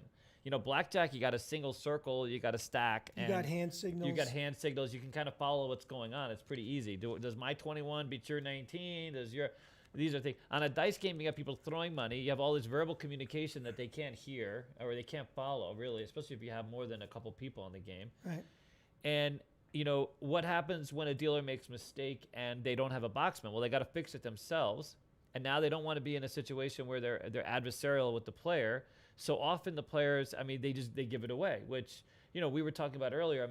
As a supervisor myself, I always gave it to the player, almost always, unless it was egregious and they were clearly taking a shot. But if it was something where there was a dead card, I would kill the hand and everyone break even. Or if it was a play in play, and it was $25 or $10, I would give them the pay and say, hey, good hand, congratulations. I would walk up to the table. I'd size up the table right away. As soon as you walk up to the table, you can see what's going on. And when you count up the money, if it's under $500, just pay everybody and let's get moving. Yeah. And it's such goodwill. That's it. It's just such goodwill. They love it. Everybody loves it, and all it does is buy them an extra 30 minutes at the table. Right. And they're going to keep playing. Yep. It's not like they're taking that money, put it in their pocket, and run out the door. That's right. And that's not theft. But You're what avoiding. about that word of mouth advertising? No, for 100%. I was at Scottstown and they made a mistake. hooked me up. And he comes out and they paid everybody. Yep. I've done that 100 times. A lot of times. Yep. and then after when the dealer goes on break, you have a little coaching moment off the floor, Right. and you just say, hey man, you got to focus on that. La la la la la la la. Go. Do a better job next time. Yeah, it's amazing. Me and Alex, we've been trying to have these conversations with the casinos about game protection and, having our dealers trained at a certain level and, really focus on, obviously personality, but being able to, deal a great game. It's such a mixed bag when we approach different we had a table game director that we were working with who was telling us that they don't care about the accuracy. Game protection is not on their list. Basically, they just want the hands per hour. What's funny is, and here's the thing, this is a very popular casino just even today. I can't name them. I don't want to be in that situation. No, we can't do that. No, but we've had players of ours come to us and tell us we love playing there because they always give it away. They have to win the money twice. Yeah. Because dealers tend to if they make an error and they fix it, they tend to give the money automatically to the player. And if they're making a lot of mistakes, they overpay. Believe it or not, the mistakes that are made from a dealer perspective, especially when they're in a position where they can fix it, it tends to always be in the dealer. So if you end up at a casino where the dealers have no game protection or having issues with mechanics, things like this, players look for that. Especially the sharks out there, they look for that. They go up and down the casino floor and they look for that one weak dealer. The weakest link. I would see it as a supervisor when I opened Louisiana, when I finally went to the Bell and I was a pit boss. The don't come players, and when we talk about the game protection on the DC, that's sweeping that DC box right away on a 7-out, going down behind right away and paying attention. So I actually trained my class to mark put their finger on every DC bet. So not so much that, if you're busy, you can't case all that action perhaps, but at least to the player, they're thinking that you have their bet case because you got your finger on it. There's that one, and that one. Don't mess with me. Right. Because because those, not always, but those typically, if you're going to take advantage of the craps game, a lot of that comes from the DC box. But boy, you would see these guys, sharks, just sizing up the dealers, looking for that weak link. Whoever was leaning too far into the first player, where they could take advantage of that box and be, oh, no, I Or was talking to there. the box man or the floor man yep. about their fantasy football or Yep. some nonsense. 100%. Or now every one of these joints has TVs in the pit or accessible to the pit. Yep. You got sports games on. That was one of my biggest challenges at one of my last places, is that we put these beautiful TVs in the dice pit. Yeah. And every one of my dice dealers and floor Yeah. supervisors, Oh, they got a yeah. bet on every game going on. I know. And they're trying Fantasy to football. Yeah, and they're really great dealers, so they can deal with one eye open, the other eye on the game, the fantasy football nonsense. It's a nightmare. It really it is is. I tough. mean, it's Yeah. built-in distractions. A lot of distractions. Yeah, I mean, It is what it is. yeah. Yeah, it's hard to. It's really tough. It's tough. really is tough. But my one of my things is, if you're going to go in that direction, and let's go back to the box man for a minute. If you want to reduce the box man, okay. And do you need a box man on every game? Do we need a box man to sit on a dead game? No, we don't need that. Right. But your historical data. You know what nights of the week are going to be busy. You know when you're going to need it. You know if the hotel's full. You can bring these guys in and just bounce them around to the busiest game. You got a 6-game pit. You need 3 box man. You need 4, 3 on the game, 1 on break. You know what I'm saying? I mean, it's not that hard. It's not. There's a lot of casinos out there that have given up on the box, man. We actually had this think it's debate. tragic. I think We've had it's this tragic. debate with our community, and it's. I wouldn't say it's split. I think more now that we've had the debate, especially from the dealer's perspective, because people don't realize having a box man, by the way, takes the dealer out of the equation. Now I got a supervisor I can lean on to make these decisions, and I'm not in an adversarial position with my player. We're in the tip business. That's it. It's not our job to be a tough guy. That's When I used to have, the worst thing for me was being on a stick, and God forbid the shooter doesn't hit the back wall with the first time they come out. It's the stick man, the floor man. Give it to him. We had this one guy, like his thing was, oh dear. And that was his nickname, oh dear, and on the square. And if oh dear went oh dear, that's code for you better buzz that shooter and tell him to hit the back wall.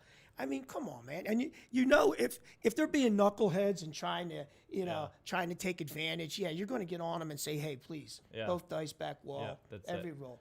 But I'm trying to make a toke. Yeah. I got to buy groceries. Yeah, I gotta feed my family. Do you understand the price my of wife, gas my right now? ex-wife, her ex-wife, Yeah. everybody.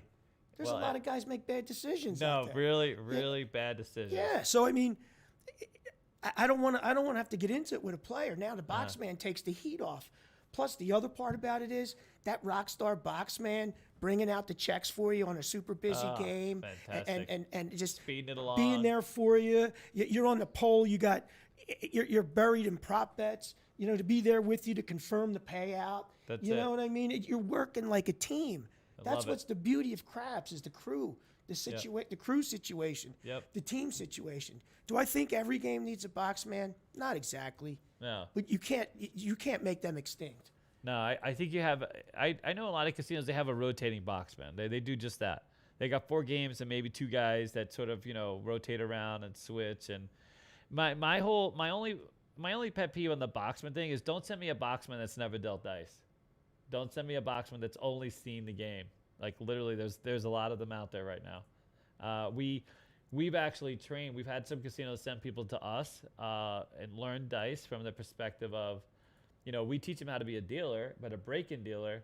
But now they're watching dice at a higher tier property, and you wonder, what they're bringing, because I've been on games and higher tier games where I've had a boxman come up and just work on schooling me from some break-in perspective. And then that for me can get, annoying. That's my one takeaway is, so did I tell you my one, I have a guy who was actually a boxman. And I don't know if he's still, I don't know if he's even followed us because it's been a long time because I was just a dealer, I was a dealer. And they moved him to, that's all he knew is dice, but they made him a floor supervisor. Not a boxman, a floor supervisor. He had to watch Baccarat and roulette tables. Never spun a a roulette ball. Never dealt any cards. Yeah. To me, that's a violation.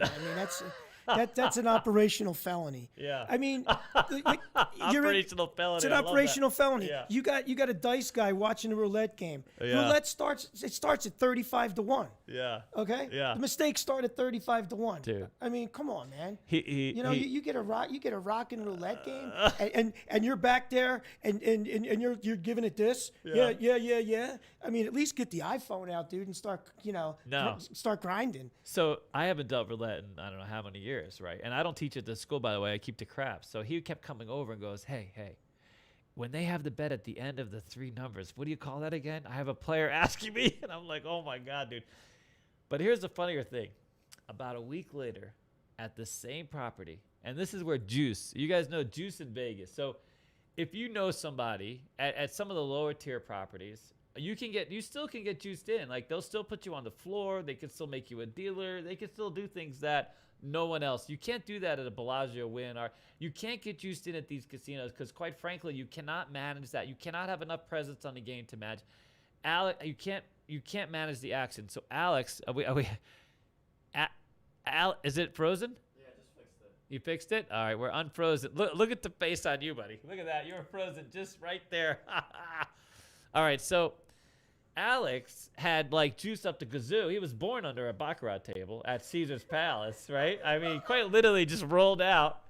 And he had all the juice in the world. He still had to break in at the Gold Coast because you can't deal with the Wynn or Caesars right out the gate. You need real. You're gonna shake like a leaf. You won't get any hands out. Even if they want to put you on the floor, even if your mother is like casino manager, they just can't. You cannot manage that kind of activity. Or your dad is in charge of Asian marketing. Oh yeah, I mean, he had a quick ramp up to that. Yeah. Don't get me wrong, but he had to put in his time. He had to break in. Let's be honest. Yeah. Alex can deal. No, he's a fantastic dealer. He's a rock star. You know but what? everybody's He is got to a get rock their star. hands dirty. So You got to pay your dues, no, man. you got to pay your dues. And just so you know, the same way that he is such a great character with all of our our fans, that's how he's always liked it. He doesn't let anything faze him. Because when you deal high limit, you got to have some presence. You can't sit there shaking. You got to have confidence. Some players want you to talk. Other players don't want you to talk. But you have to be calm. You got to be a cool cucumber dealing those games. If you get nervous around a lot of money, and that's why when I teach colors. I want to get you to that color, looking at bets like colors. You get away from the money. Because when you see a bet, it's funny. It's like, 300,000. Who cares? It's just these colors. It's just a stack of plastic or clay in this case. And if you start thinking about that, that's when a dealer sort of moves over and can. But anyway, so the base of the story is I'm working at this casino. A week later, the GM juices his buddy who's been working surveillance. The surveillance guy, they don't make a whole lot of money at this place working surveillance. He wants to work the floor. And he's been watching these games from security for 10 years, 12 years, whatever the case is. And apparently, he actually dealt at some point. He broke in for like 2 weeks, went right to surveillance because he had juice to get the surveillance. So I'm starting my shift. I'm just a dealer, crap dealer. But because everybody knows I've been around a while and I knew the shift boss there, this kind of thing, they would always sort of come to me because, if you're breaking in as a supervisor, you don't want to go to the shift boss and let him know how weak you are. You want to talk to the dealer, right? And maybe the dealer can give you a heads up. And I swear to God, I might have already told you this. He comes up to me and he tells me he's got to break out 4 decks of cards. And his question is, do they all have to be the same color? So, by the way, my answer was, listen, I'm not the one to ask. Please, I couldn't help this guy. I didn't want to even say anything. I didn't want him to say, hey, I went to David, and David told me. Can you imagine someone asked if they all have to be the same color? I don't understand. How can that even be a question? Who gave this man a job or cards to begin with? Seriously. Can you imagine going through and there's two colors? How about this? He's coming from surveillance. He's coming from surveillance. Yeah, I know. He's literally been in surveillance for 10 years. That's the guy watching your money. That's true. Can you imagine? That's pretty strong. That's That's pretty strong. Yeah. All right. Here we go. What do we got, you guys? First of all, let's deal with a couple questions. If you got questions, born under he was so born under a Baccarat table.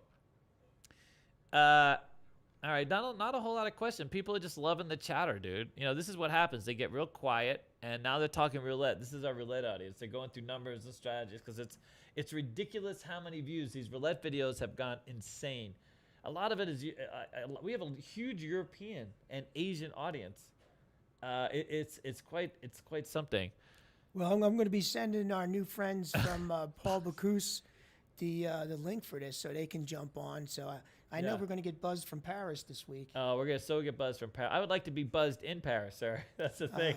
I'm working on getting over Can there. I tell you Yeah. how really cool that was for Yeah. you know to do that, and like with today's technology to be live at CEG Dealer School, and I've got 82 master's degree students Yeah. That's fantastic. overseas, you know, sharing our gaming experience. I mean, it's when I got a chance, when it was all over, I mean, it was a lot of work, you know, putting the program together and everything like that. And, you know, I hired one of my top students to be my camera guy and Yeah. everything. And, you know, I would have loved to have you for the craps, but my man don't get up at no 8 o'clock Yeah. for nobody. By the Not way, even me, gang. it was 8 a.m. He said, I'll give you the keys to the Yeah, store, we no did. problem. you can No, let yourself in. No, but really, I want to thank you publicly for Yeah. you know, sharing your space, and Yeah. Alex too, of course, you know, and Trent to sharing the space with our students, and you know, you're always there for us at UNLV, always.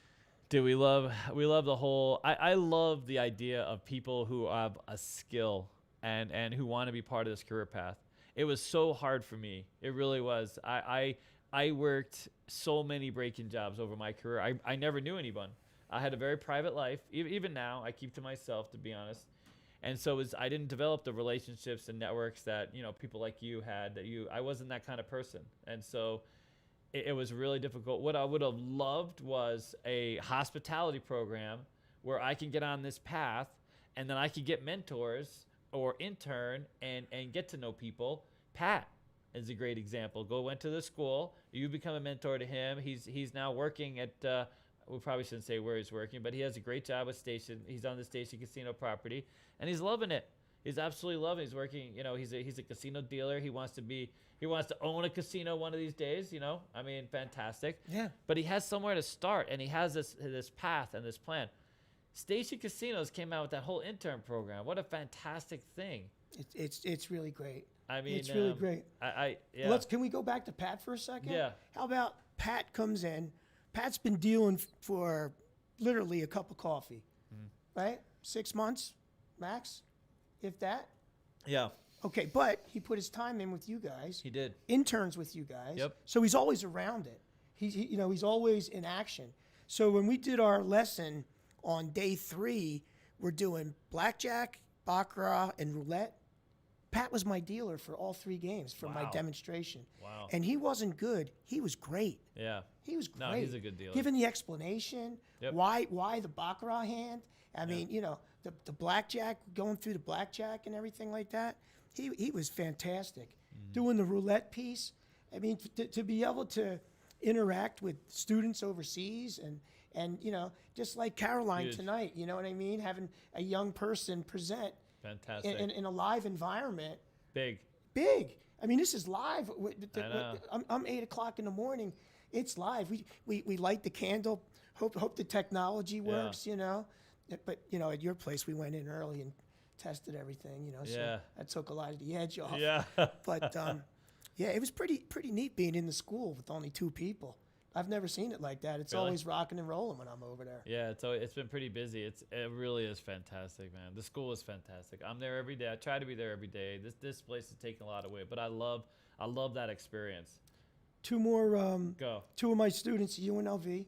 Yeah. We just finished up the semester, getting ready for graduation and summer.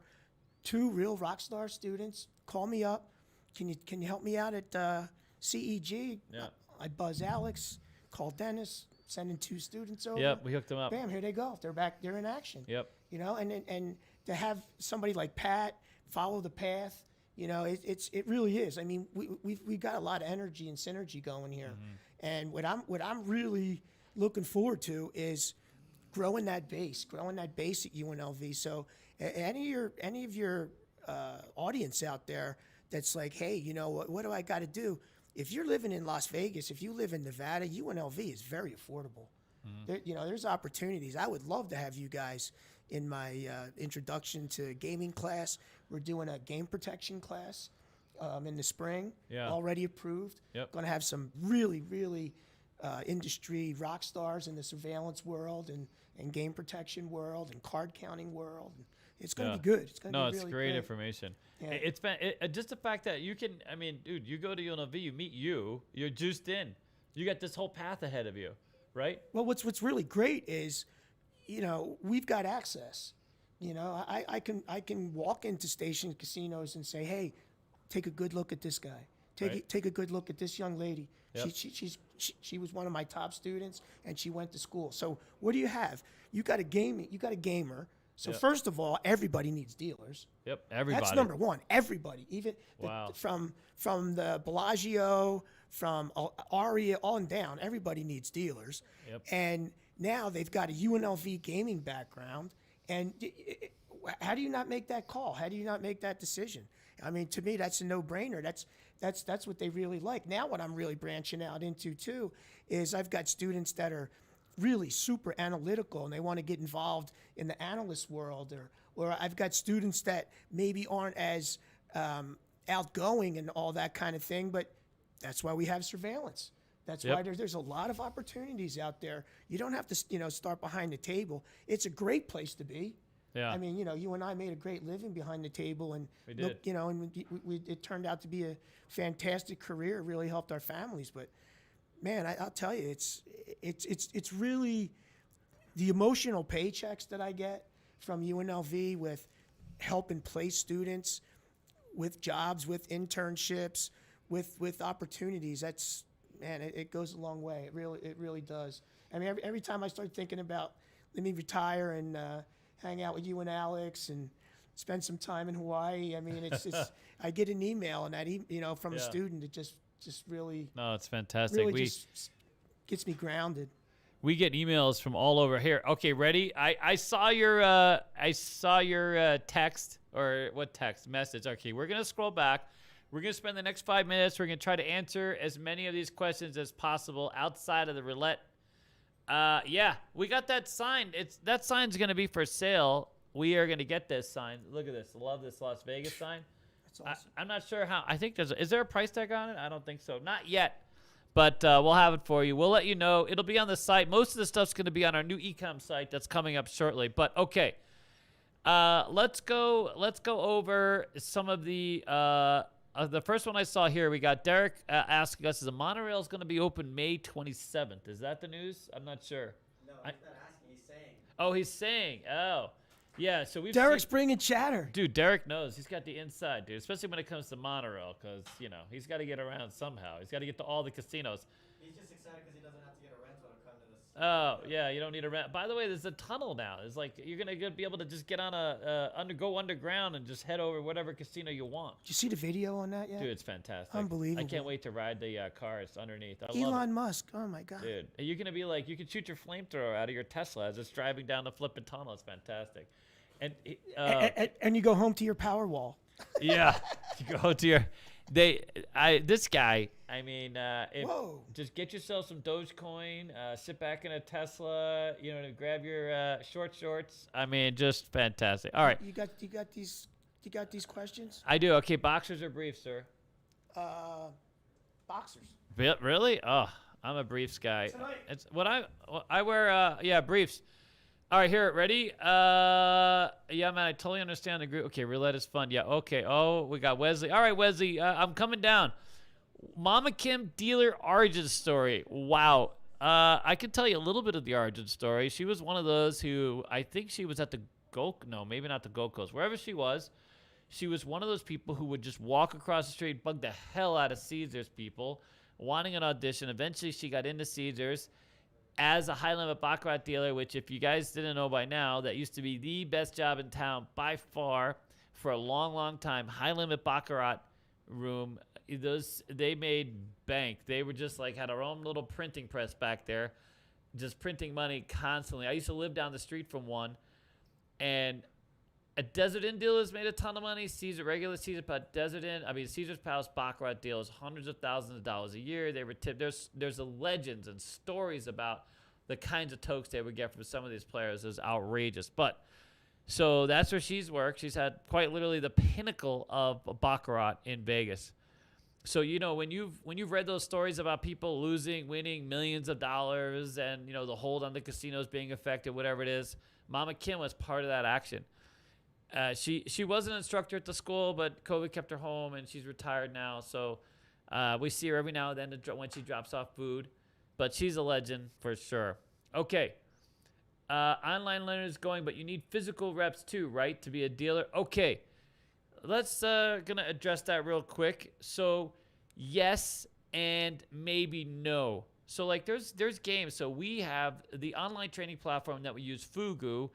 We also have the dealer kits that are available on our site. We're working on transitioning those to the Fugu platform, but it works a little different that way. But if you have all of everything that you need, the one thing that you sort of miss is some of the alerts and some of the context, the hand motions on the game, right? Because it's hard to replicate that, and it's hard to factor in that mechanic unless you have somebody there to kind of coach you. So you can get almost and all the way there. And the great thing about our platform is if you're interested in going into a casino and you know a casino local to you, even if they have a training program, you can benefit from our training platform and then go to the casino. A lot of them will have like a training room you can polish off type of thing, and be sort of that much ahead of it for $100 kind of. So that's really the kind of goal for us. We're actually talking to a few casinos now on using the platform to either initiate or refresh. A lot of dealers sort of fall out of play. You know, you have a lazy dealers 10 years, 20 years, 30 years in, start to get lazy and, you know, lose some of the mechanics. And so this is a way to refresh on the breaking mechanics. But okay. You ready? Has everyone ran through the casino while naked? I have not done that. That would not be a thing on my bucket list. Not quite yet. Now, Scott might have that on his bucket list, but I'm guessing, you know. Dude, at 5'0", 200 pounds, I'm not taking my clothes off for nobody. All right, well, good. All right, food question. And have you been to Rolling Smoke Barbecue? Is it any good? Have not been to Rolling Smoke, but I'm a big fan of the barbecue product. Yeah, we had again, Ellis Island's ribs and chicken is off the charts. We saw Rolling Smoke Barbecue, right? Isn't that close to the school? I think so. I'd love to go. Maybe we can do that one in a future episode. Okay, why no flop poker in Vegas? Fantastic table game. Have you heard of this one? Flop poker? I have no idea. Just from the look of it, I want to move on. All right. How do they get rated on a craps table? And does tipping factor in? So if you give a lot of your money to the dealers, do they factor that in as part of your, tipping on the crap table as part of a rating? Now remember, guys, if it goes in the toke box, that's win for the player. That's it. So that's the coaching point there. Right. What I would say, if you're going to be playing craps in Las Vegas, you have to ask the floor supervisor first you want to get your card in immediately, and introduce yourself to the floor supervisor, whoever's rating you, and then you get your buy-in. But before you buy in, you want to ask, do you guys count odds as part of my rating? Because we all know that the odds, the true odds on the crap table, on the pass line, and on the come bets, that's the best bet in the casino. Why? Because there's zero house advantage. It's the only legitimate fair bet in the casino. So a lot of casinos don't give you credit for those odds. That's it. So if you're playing, say, like at the Cromwell with that 10 times odds, 100 times odds, I don't know. Do they count it? I don't think so. So so you're not going to get, you're coming in there, you got $1 flat with 100 odds. I used to work at a casino that counted just your first check down as odds, whatever your first check was. So if you had a $5 in back, they'd give you credit for $5. Yeah, well, that's better than some places because there's a lot of operations where you don't get any. But that's a great question, but you got to ask. But when you're supervising the game, you got to understand if there's money in the toke box, if there's big money in the toke box, that player won that money. So when you put them out on their rating, that's a win. So you could have a player, there could be $500 in the toke box and the player's walking away with nothing. That player's, you got to put him out $500. Right. That's By the way, that's happened to me. Okay. What is the link to the merch shop? The merch is at casinoquest.biz, .biz, casinoquest.biz. that whole site is being overhauled. We've been working at it aggressively. We've been so busy. The school is getting a lot of new signups, and we're hiring teachers, and we're hiring people for casino. If you're local, you got to know craps. We need you to know craps. Craps is big. We need craps and Baccarat, even SR poker teachers. So reach out to us if you're interested in any of that stuff. Okay. As I say, but no, anyways, okay. Rolling Thunder. Yeah. Yep. I'll host it. Oh, so I saw the question about bingo. So I'm committed to Friday and Saturday so far. I'm not sure about the Sunday thing. I try to hang out with my mother on Sundays, believe it or not. We have a kind of a regular thing. Or, I mean, I might have to get work done. But That's awesome. we are having a VIP party on the 29th. You have to RSVP, please, because we're getting full. So far, I think we're over 80, and I think 100 is the limit. So if you're in, Save me and Karen a spot for that. well, we got you guys. I mean, that's 100%. By the way, we also have some $5 tables reserved. Do we have to bust out the tux for a grand opening? Oh my God, sir! Because we do have, Well, you can stick with the tux shirt, sir. We don't need pants. We do have the tuxes, by the way. Really Yeah. fantastic tuxes. Did you tell them the story about We got the a mastery on. tuxes? Oh, this is it. I mean, how long you got? Is Karen waiting for you? How do you get a ride home? You hooked in with me? Where you guys got the Texas? Yeah, there's a whole vlog on the thing. Yeah, So we went to the we That's went a to great the Circa story, man. VIP party. off the charts. Off the charts, and they told us it was going to be a black tie affair, and me never having really been, because if you guys know me or been, I don't dress up for literally anybody or anywhere. So David tells me he gives me the golden invitation. I get a chance to go, and he said, "Dude, by the way, it's black tie." I'm like, "Oh, cool. I'm gonna have to get a tux." He goes, "Nah, you just gotta wear, get a suit with a black tie. You got a suit, you got a black suit." I'm like, "Dude, you sure about that?" Yeah. So we start calling around, and it's like, no, it's seriously legit black tie, bow tie, tuxedo, the whole bit. Yep. And now the clock's running. Wasn't it like the day before? The day before. Literally the day One day. before. 2 days, but Who 2 days pulled, total. who pulled that deal off? You or Alex? Me. Are you kidding me? Go, So go, here's what tell happened. The story, man. Alex goes to the tuck shop that's right next to us here at Fashion Show, by the way. He's like, listen, the only way we're going to get anybody with a tux in time for any price is like, we got to go to this tuck shop.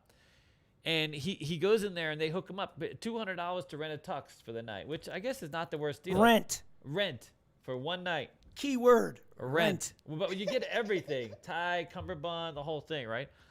So I'm in Mastriani's Fashions. It's on Decatur and close to it's by the fantastic swap meet thing, but it's a really nice Mastriani's Fashions, fantastic place. And I'm in there and I'm like, listen here, Serge, that's the owner. He came out because it was post COVID, or middle of COVID, and he's not doing his sales. They're like, no one's out buying suits. Everybody is at home in their underwear on Zoom meetings. Like, how many people are literally breaking out the suits? No dealers are getting promoted to the It's floor. like, literally, there's no casinos open. Like, nothing's open except Circa. Circa's the only casino with the balls to open in the middle of middle of COVID. So I'm there and I'm saying, listen, and this is true. Alex is literally at the rental shop and he's calling me because Alex is calling Scott and telling him, yeah, just come. We got this deal at the tuck shop. Just come on down here. And he had arranged for everybody to go down to the tuck shop. And so I'm talking to Serge over there, and he's like, I'm like, dude, my buddy's at the store, and he's got a deal for $200. And the guy's like, listen, I'm going to sell all you guys, sell you out the door $200. I'm like, there's no way. You can't. There's not possible. But listen, it's got to be 200 with everything, though, because they're getting everything. Like, it can't be 200, and then you add this. Start add grinding that. the shirt, grinding the bow tie. Yeah, you get them in. Can I show you something in a shirt? Yeah. And then it's like $500 because now you got all the list. You take. He's like, no. He's like, I got all these extra suits. Middle of COVID, everything's just stacked up. He had to close. Even funnier story. I hate to do this, but I mean, he's doing well, by the way, to make a huge comeback because everyone's getting back to work and Vegas is blowing up. People are back to buying suits. So one of the warehouses that he used to have with all his suits ended up being he had to empty it out for whatever reason. I'm not saying, I won't jump to any conclusions, but he closed one of his warehouses, and that's one of the places where Get is at. So where one took away, just like here, this was a retail store that went out of business. It was a retail store for kids. They went belly up. COVID whacked them. They're out, and now here we are, kind of thing. So The guy literally Serge hooked us up, dude. I mean, so we Oh, that was unbelievable. we it really was. We did this vlog. It's a great vlog, and Jet and Dennis spent a lot of time on it, but it's not roulette play. And it got views because it included the traffic, us to going to circuit and stuff like this. But you know, it was really well done. I hope you guys go back and see it. It was really fantastic. Those vlogs, by the way, are getting a lot more traffic now. They're really a lot of fun. I really, you know. But anyways, okay. All right, let's go. Let's get some more of these last minute questions because I'm sure Karen's out there going, "Holy crap, dude!" I mean, you know, and it's not like Ubers are running late, dude. You can't get an Uber just like that. You gotta wait. I took one today. Took me 27 minutes to get one. I mean, I see everybody outside Walmart with their groceries. Just Yeah, you I know. had no choice. I was Yeah. stuck.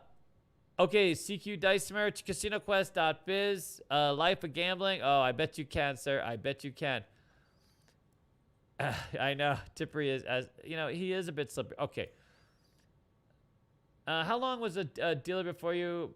Okay, so how long before you get sort of start to be immune from a lot of players? So you're super comfortable on the game. Yeah, you can or- just kind of deal with it. I mean, what's the time for where you get some presence on the game? do you I think? know it took me a good year dealing craps every day in Atlantic City under extreme full contact conditions with Mr. and Mrs. New York, Mr. and Mrs. Philadelphia. It was tough. It took me a year before, a legitimate year before I could come in and actually make it through a shift without making a mistake and saying, hey, I made it through the shift without making a mistake. Yep. You know, and we didn't have bird game, but like I told you, we had a $2 crap table, Yeah. paying odds in the corner, big 6 and 8 in the corner, paying odds. That's Bent amazing. over like a farm animal, breaking down checks in a big 6 and 8. Wow. And everybody's got a come bet. Everybody's got a field bet. It was a nightmare. Yeah. I used to go home every night. Yeah, seriously. You had to play Keno back then. I understand.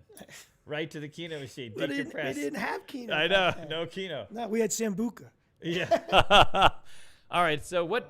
Karen said I'm waiting patiently. Oh, I know. You better wait because I think we got a few more questions. All right. What degree programs? I mean, UNLV has all the degree programs. I mean, they have business. Yeah. They have So everything. we got the Lee Business School. I work in hospitality hall. Mm-hmm. You can get a degree in hotel administration. We have a new concentration called the Integrated Resort, which is really cool because you get a taste of everything. Right. You get a taste of the F&B. You go through my program. Take 2 classes with me. It's really great. Then we have the gaming concentration. So we're back at UNLV building that gaming program, and that's really why I got the job was, you know, get the incoming freshmen and sophomores, make it an elective, make it fun, and hey, if there's a lot of my students that never knew what was going on in gaming. Now, here comes the CEG team. They can hold the cards, they can shoot the dice. They're like, wow, this is really cool, and actually now they're really focused and going in that direction. It's really neat. Yeah. No, it's fantastic. God, I love that class. But I mean, every degree under the sun. I mean, we've got a medical school now. We have Boyd Law. My nephew Austin going to Boyd Law School. We've got engineering program. Every degree under the sun, we have it covered right now. Yeah. Some of the first doctors I saw graduated. UNLV, top tier. UNLV. Yeah. Like just a couple weeks First ago. graduating class First from the medical graduating school. class. Yeah. That's awesome. No, it's The fantastic. Kirk Kerkorian School of Medicine. Yeah, Kirk Kerkorian. If you don't know, that's the MGM, the guy with a lot of deep pockets. We miss him. He was a good operator. Yes, he was. Yeah. Oh, can I? Do we have time for a quick story? Because I was going to tell this story. I mean, it goes on and on and on. Well, I got you, buddy. I got a ride for you. It's okay. You can come with us. Karen's outside. Oh, is she really? Is she waiting patiently? We're gonna be. Oh my God. Can I tell you how I've worked for a lot of operators. I've worked for 13 different casino owners over the years. And I was one of those that sort of got bored and move on. When I was breaking in, my second job was at the Gold Coast, and I worked for Michael Gaughan. And, Was Toady over there then? yeah. Yeah. Come on now. No comment. Alan Scano's over there. I could say all sorts of things about Alan Scano. But that's why you're I'm the not a king of fan. that's why you're the king of craps now. Yeah. Because you work under these guys. Yep. That were pretty Brutal. hardcore. Hardcore. I worked under Sal Bruno at the Golden Gate. It's sort of a legend, although I was a fan of Sal's, I have to say. He was rough, but he was rough in a good way. It makes you better. He did make me better. I mean, I didn't like If you don't quit. And he always backed up the dealers, which we love, because a lot of fleas at the gate back then. The gate was a rough place. 50-cent moving bets and a quarter on the line. Quarter on the line, which, that's kind of a moving bet, but we won't go into that put discussion just yet. By the way, that blows people's mind up. Oh my God, it can go on forever. One of these days I'll have the put discussion with you. There's a lot of people out there, supervisors, just don't understand the concept of the put bet. But anyway, so back to Michael Gone. I'm working on a shift. I'm about to get off. There's all this commotion. This guy, a dealer, so they opened up this garage for the day, this one top floor of the garage, okay? And it was like a new thing. Remember, I worked there in 91. The place had only been open 2 years, but it opened in 89. Only been open 2-3 years, brand new joint. They opened this part of the garage, and the dealer gets beat up and has his car stolen, carjacked from this garage, like the same day that it opens, or maybe a week later. I'm not sure of the whole thing, but I'm outside waiting for that bus back to Barbary Coast. Remember the bus they used to have that went over the bridge? Do you know Michael hooked him up with a new car, took care of everything, literally took care of everything. Like a week later, I was talking to the same dealer. They bought him the car. They took care of everything, hands down. And over the years, I get asked a lot about. That's a great story, man. No, it's a fantastic story.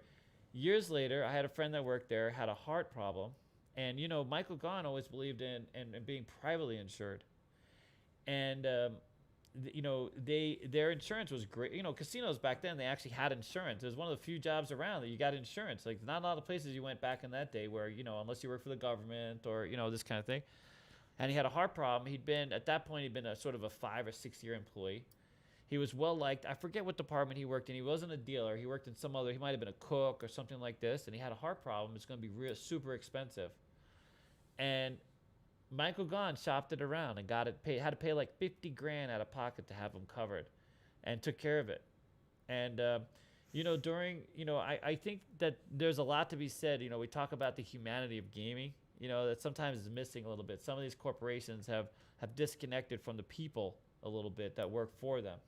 Some not so much, some somewhere. There's different sort of levels of this.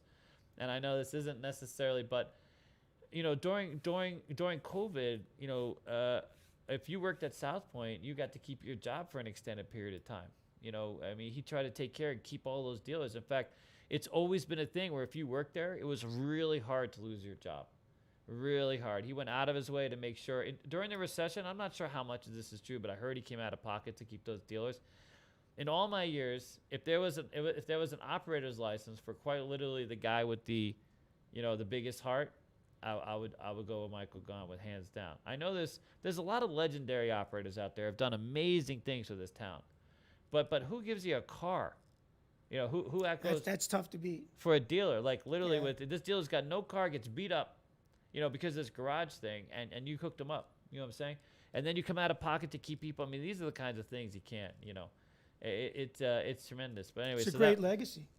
No, and that was sort of my, one of my stories from earlier. But yeah, so anyways, tell the Terry Watanabe story. I don't know. Who knows that? Okay. All right. The Strat, most casinos, 24-hour toke. Most casinos, 24-hour toke. Super disappointed. Okay, well, that's going to happen. Welcome to Vegas. Unfortunately, it can't go away. Super happy every time. Otherwise, we wouldn't be here talking about the great career we've had. So that's always a thing. Did somebody lose money in Las Vegas? That's just unheard of. Oh my gosh. Yeah. I call CSI Las Vegas. There's got to be an investigation.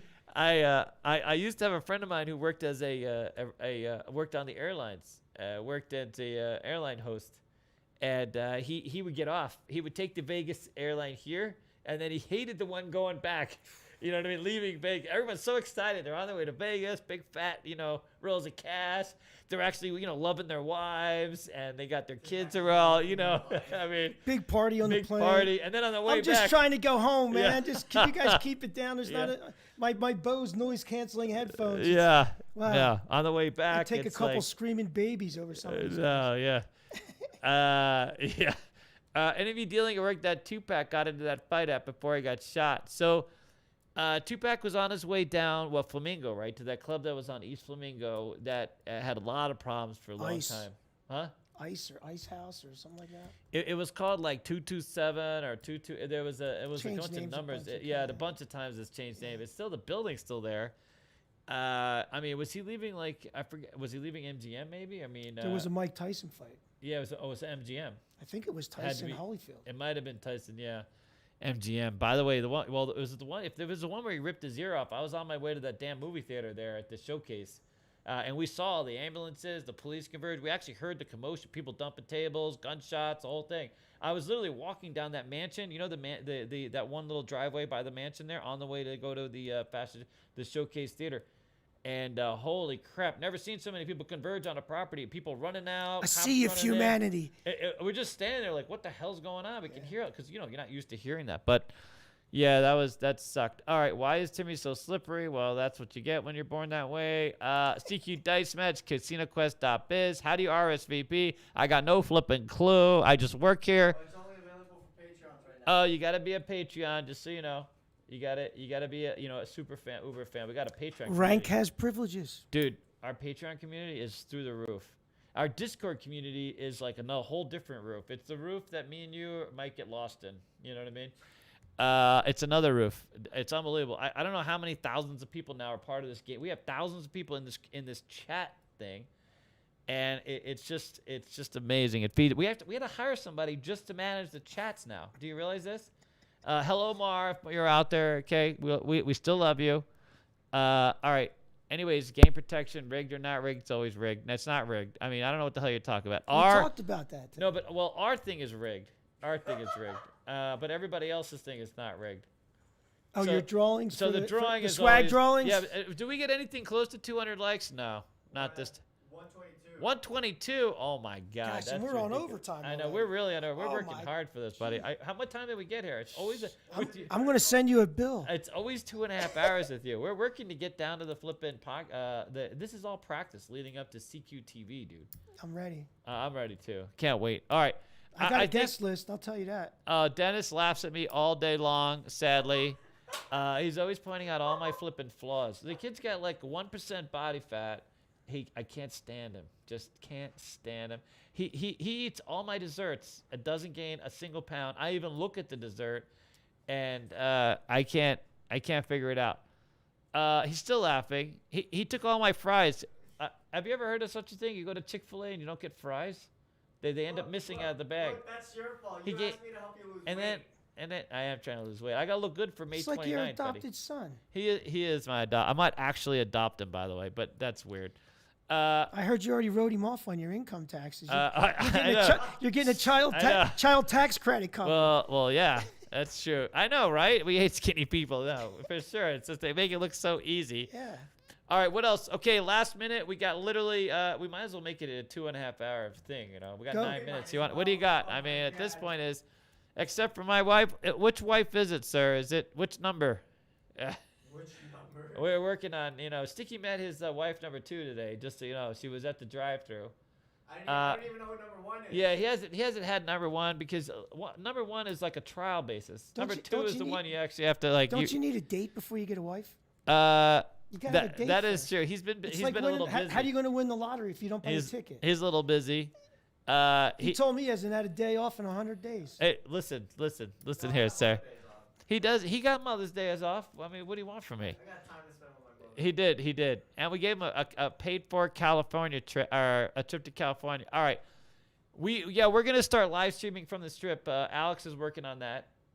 They're gonna start live streaming. We're gonna have a whole thing. We're gonna talk about all of our stories, and we get a lot of stories. So there's a lot of people right now that are live streaming from the Strip and just walking down the Strip saying hello, how are you?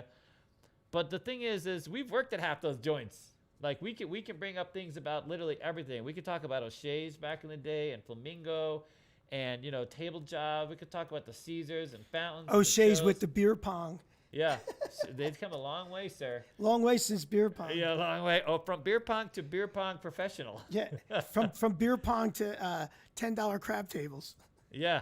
You remember that used to be the break-in house to get to Flamingo. That was the job for table. That was like a huge thing. Monster sleeper. Yeah, huge sleeper. Dennis's backstory, dude. He was born yesterday, and he showed up at the flipping podcast. That's not Have you true. seen him? That's He only weighs like 85 pounds, so he hasn't really. You ever see that like a cocoon movie where they fabricate the body and then they slip out of the gooey stuff and there they are on the floor and they haven't had a meal yet. He looks like that. You know what I mean? Nonsense is coming out of Anyways, not enough nonsense. That's the thing. Okay. I only have. Okay. Fun cheers. Okay. Well, do anybody have any? Oh, Kino Labs are coming. Well, they can't come too fast and furiously because I actually have work to do. I have a collection of my Kino wins. I'm trying to get these little bastards to tape it together. I got a huge amount of Kino wins. Just so you know, I'm always a winner at Kino. Just always a winner. Very rarely walk. No, that's not true. We don't remember the losses. That's the thing. We focus on the wins. All right. By the way, Mr. Kendo, I don't actually weigh 85 pounds. Oh yeah, 95 pounds. Oh my God. I weigh Oh my. 115. Oh, he weighs 115. Everybody. Holy I think we could. crap. I think you could set the over and under at 99 and a half. 115. I'm going so- 99 and a half. Cards, yes. More craps vids, 100%. That's the goal. Yeah, we need a lot more craps. So we kind of, I wouldn't say we pivoted, but now if you're a Patreon, we do craps vids every single week. I've been so busy, and I'm kind of the crap dealer, and so anyways, we're working on that. All right. Thank you so much, Brenda, and clap, clap. Yep, I like to Dennis plus half. I hope you guys. We've been doing a new show, D&D. We talk so much smack, by the way. He's always arguing with me. He thinks he's right. He doesn't know anything. He's post-teen. You act And- like you have, taste in food. You don't. No, he doesn't know what he's saying. We went to. Did you know that we went to? Oh, Gordo, we gotta go. We're gonna play this out. 3 more minutes. Tacos El Gordo. We went Tacos El Gordo on East Charleston. How'd you fade the line? There was no line. We It's were like stuck in the Disneyland drive-thru. practice. No, we weren't on the strip one. Oh, okay. That So one's everybody crazy told. Oh, busy. everyone told us to go to the strip one because apparently they got it all squared away on the strip. Everyone's like, "Oh my God, so fantastic." No, we went to East Charleston. We went to the drive-thru, and they were in the middle of a shift change. We just sat there at the box. The lady comes out with Spanish right off the get-go. It's talking in the thing to me in Spanish. Okay. Now I don't know if she has me on camera or something, but I'm not the most Latin-looking guy. You know what I mean? I mean, they came out with white and whiter. You know what I mean? Although I don't know, sir. You might be. Yeah. Luckily, I had him to I didn't know. I had no clue what the hell she was talking about. I'm a 50s sunscreen guy. Liquid T-shirt. Wow! Oh, fantastic! Oh my God! So luckily Dennis was there, but we do this thing because we're so people have caught on. We argue constantly about food choices, and my food is get in my belly food. You know what I mean? Like what can go in my belly and not come out the right way too. By the way. You know what I mean? That's It is a process. No, that's a fact. When the older you You got to get, close the deal. the older you get, the more it matters how it goes. Because young people don't care. You're telling me? Oh, I know.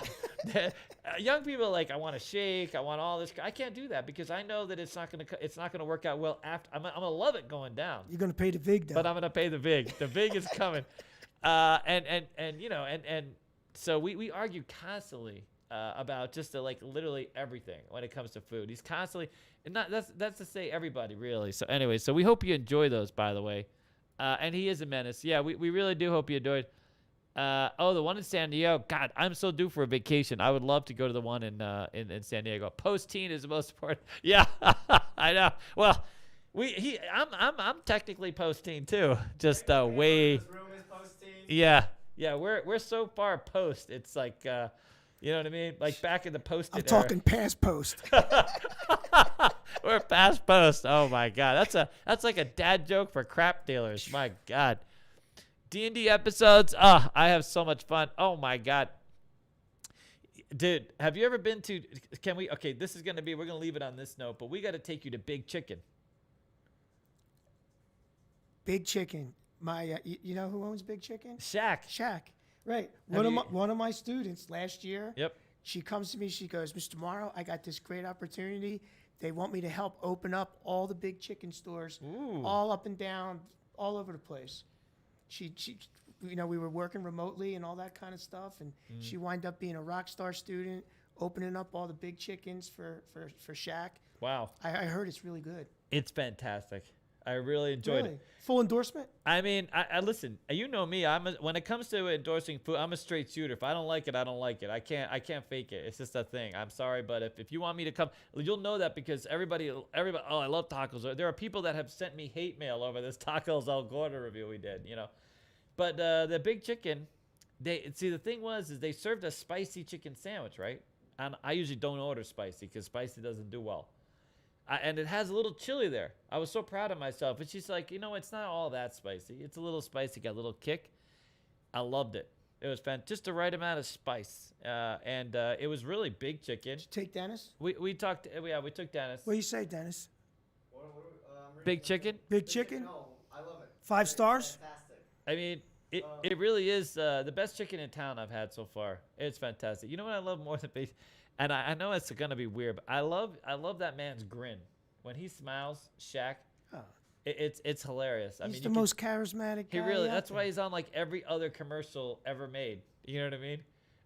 Yeah. This. Yeah. No. I love Shaq. I don't know. I mean, I don't know much about his basketball career really. I've never met the guy. But When I met Shaq, I met Shaq one Really? night. Yeah, I was at the Mirage, and it was Shaq, Alonzo Mourning, and Patrick Ewing, the 3 biggest, tallest guys you ever want to see. So Shaq is actually sitting down in a chair. He was sitting in a chair, and he still towered over me. You gotta look up. Yeah. Oh my God! That would have been funny to watch. You're looking up this guy sitting down. He was awesome. He's a Really? great guy. Oh, I gotta He's imagine great. he's a lot of fun. I mean, that Yeah. grin of his is just it's He hilarious. was sitting down at a roulette game. And he Dude. still towered over me. So this spa over here, when it was called a different spa, he actually endorsed. I mean, this person just commented there's not an endorsement Shaq hasn't like agreed to do. Like There's maybe- not a product Shaq don't support. Yeah, he's the general. He's Papa John's. He's like this fish spa over here. He's Big Chicken. He's all got over the My place. Shoulder Hurts cream. No, he really does. He's The got it icy all. hot. Yeah, Icy the hot. icy hot. I mean, he's literally all over the place. We gotta have him for Casino Quest, dude. If we ever could generate enough money to put him in on a commercial, I would just love it. I wonder what his going rate's got to be up there though. Holy crap!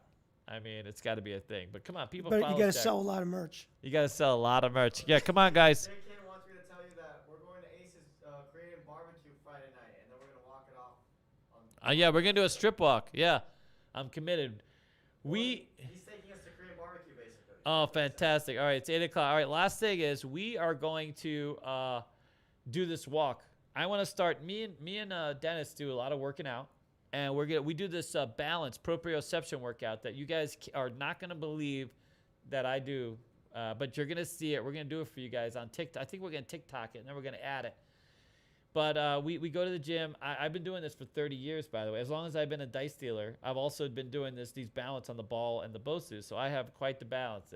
I know it looks like a circus act. But anyways, one of the things we're going to do is I've always wanted to do this is have a walking group, a meetup walking group. I tried to start one, and then COVID came. And but we're starting one now. And when people come out to Vegas, we're going to be walking together, not just out there us filming, but literally have our fans and friends and things like this. And we're going to walk all over. Maybe not just the Strip. I know a lot of people are going to want to walk the Strip, but maybe we'll go downtown. Maybe we'll go to Desert Breeze Park. Maybe we'll like get in the bus and, drive up to, the Springs Preserve. There's a lot of really wonderful places, throughout Vegas. I'd love to just start doing something real healthy and getting people out there and getting, health has been a kind of a centerpiece of mine, so I would love to do that. All right. Anyways, watch this. There's actually a guy who is called the Balance King, I think, somewhere. Or one of these guys. He learned most of that from me. I taught him. And you're going to see it. It's quite something. There's not a person alive that we know of besides myself and Dennis now. I've been teaching Dennis. He's actually getting really So you good. got skills? He has skills. Yeah. Wait till you see it. I think you'll be amazed. Well, we did it once for a vlog, I think, or somewhere where I did some stuff. But anyways, all right. Yes, we're going to start doing some walks with everybody. Have a big ass. Can you imagine just literally hundreds of people doing these walks? You know how much money we could raise? Quite literally. Yeah, I want to address homelessness.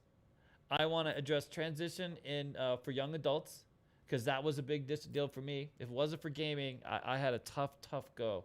Me getting out of the army, I was in Scientology. That's how tough a go it was. I want to help people transition into a career. I want to help them pivot wherever you are in life, whatever you are. I want to help you pivot. I want to make it so you get to go home to your family and you don't have to worry about food. You don't have to worry about shelter, all the basic things that we all want. That's what I want to do. I want homelessness. I want to work on these scholarships. I want to raise money for scholarships and give young people opportunity. And I want to introduce them to this fabulous career, this fabulous industry that we've been part of. And those are going to be the focus. And I used to be a runner years ago, and now I'm going to be a walker. Can't run anymore, but walking's the thing. And that's what we're going to do. We're going to get all the bosses. We're going to use our juice now. And we're going to get everybody involved in this. And we're going to create this, this whole community. We're coming back together. We're getting past COVID. And now, next chapter. That's it. We'll do a UNLV campus walk. I would love that. That would be so fantastic. I could call out all the different buildings for you. And the Cruise Hospitality Hall. That would be fantastic. Get to know and see. It's a great campus. It really is. Unbelievable. The library is #1 in the West Coast. Yep. And just have people introduce them to that. I think a lot of people would love that, just to see that, right? Anyways, fantastic. All right, thank you guys very much. We gotta go. It's way past Dennis's bedtime, and not ours. Clearly not ours. All right, good stuff, man. Thank you so much, Scott. Be with you. Fantastic. Thanks, guys. Take care. Bye. Take care, guys. Have Bye. a great night. Bye.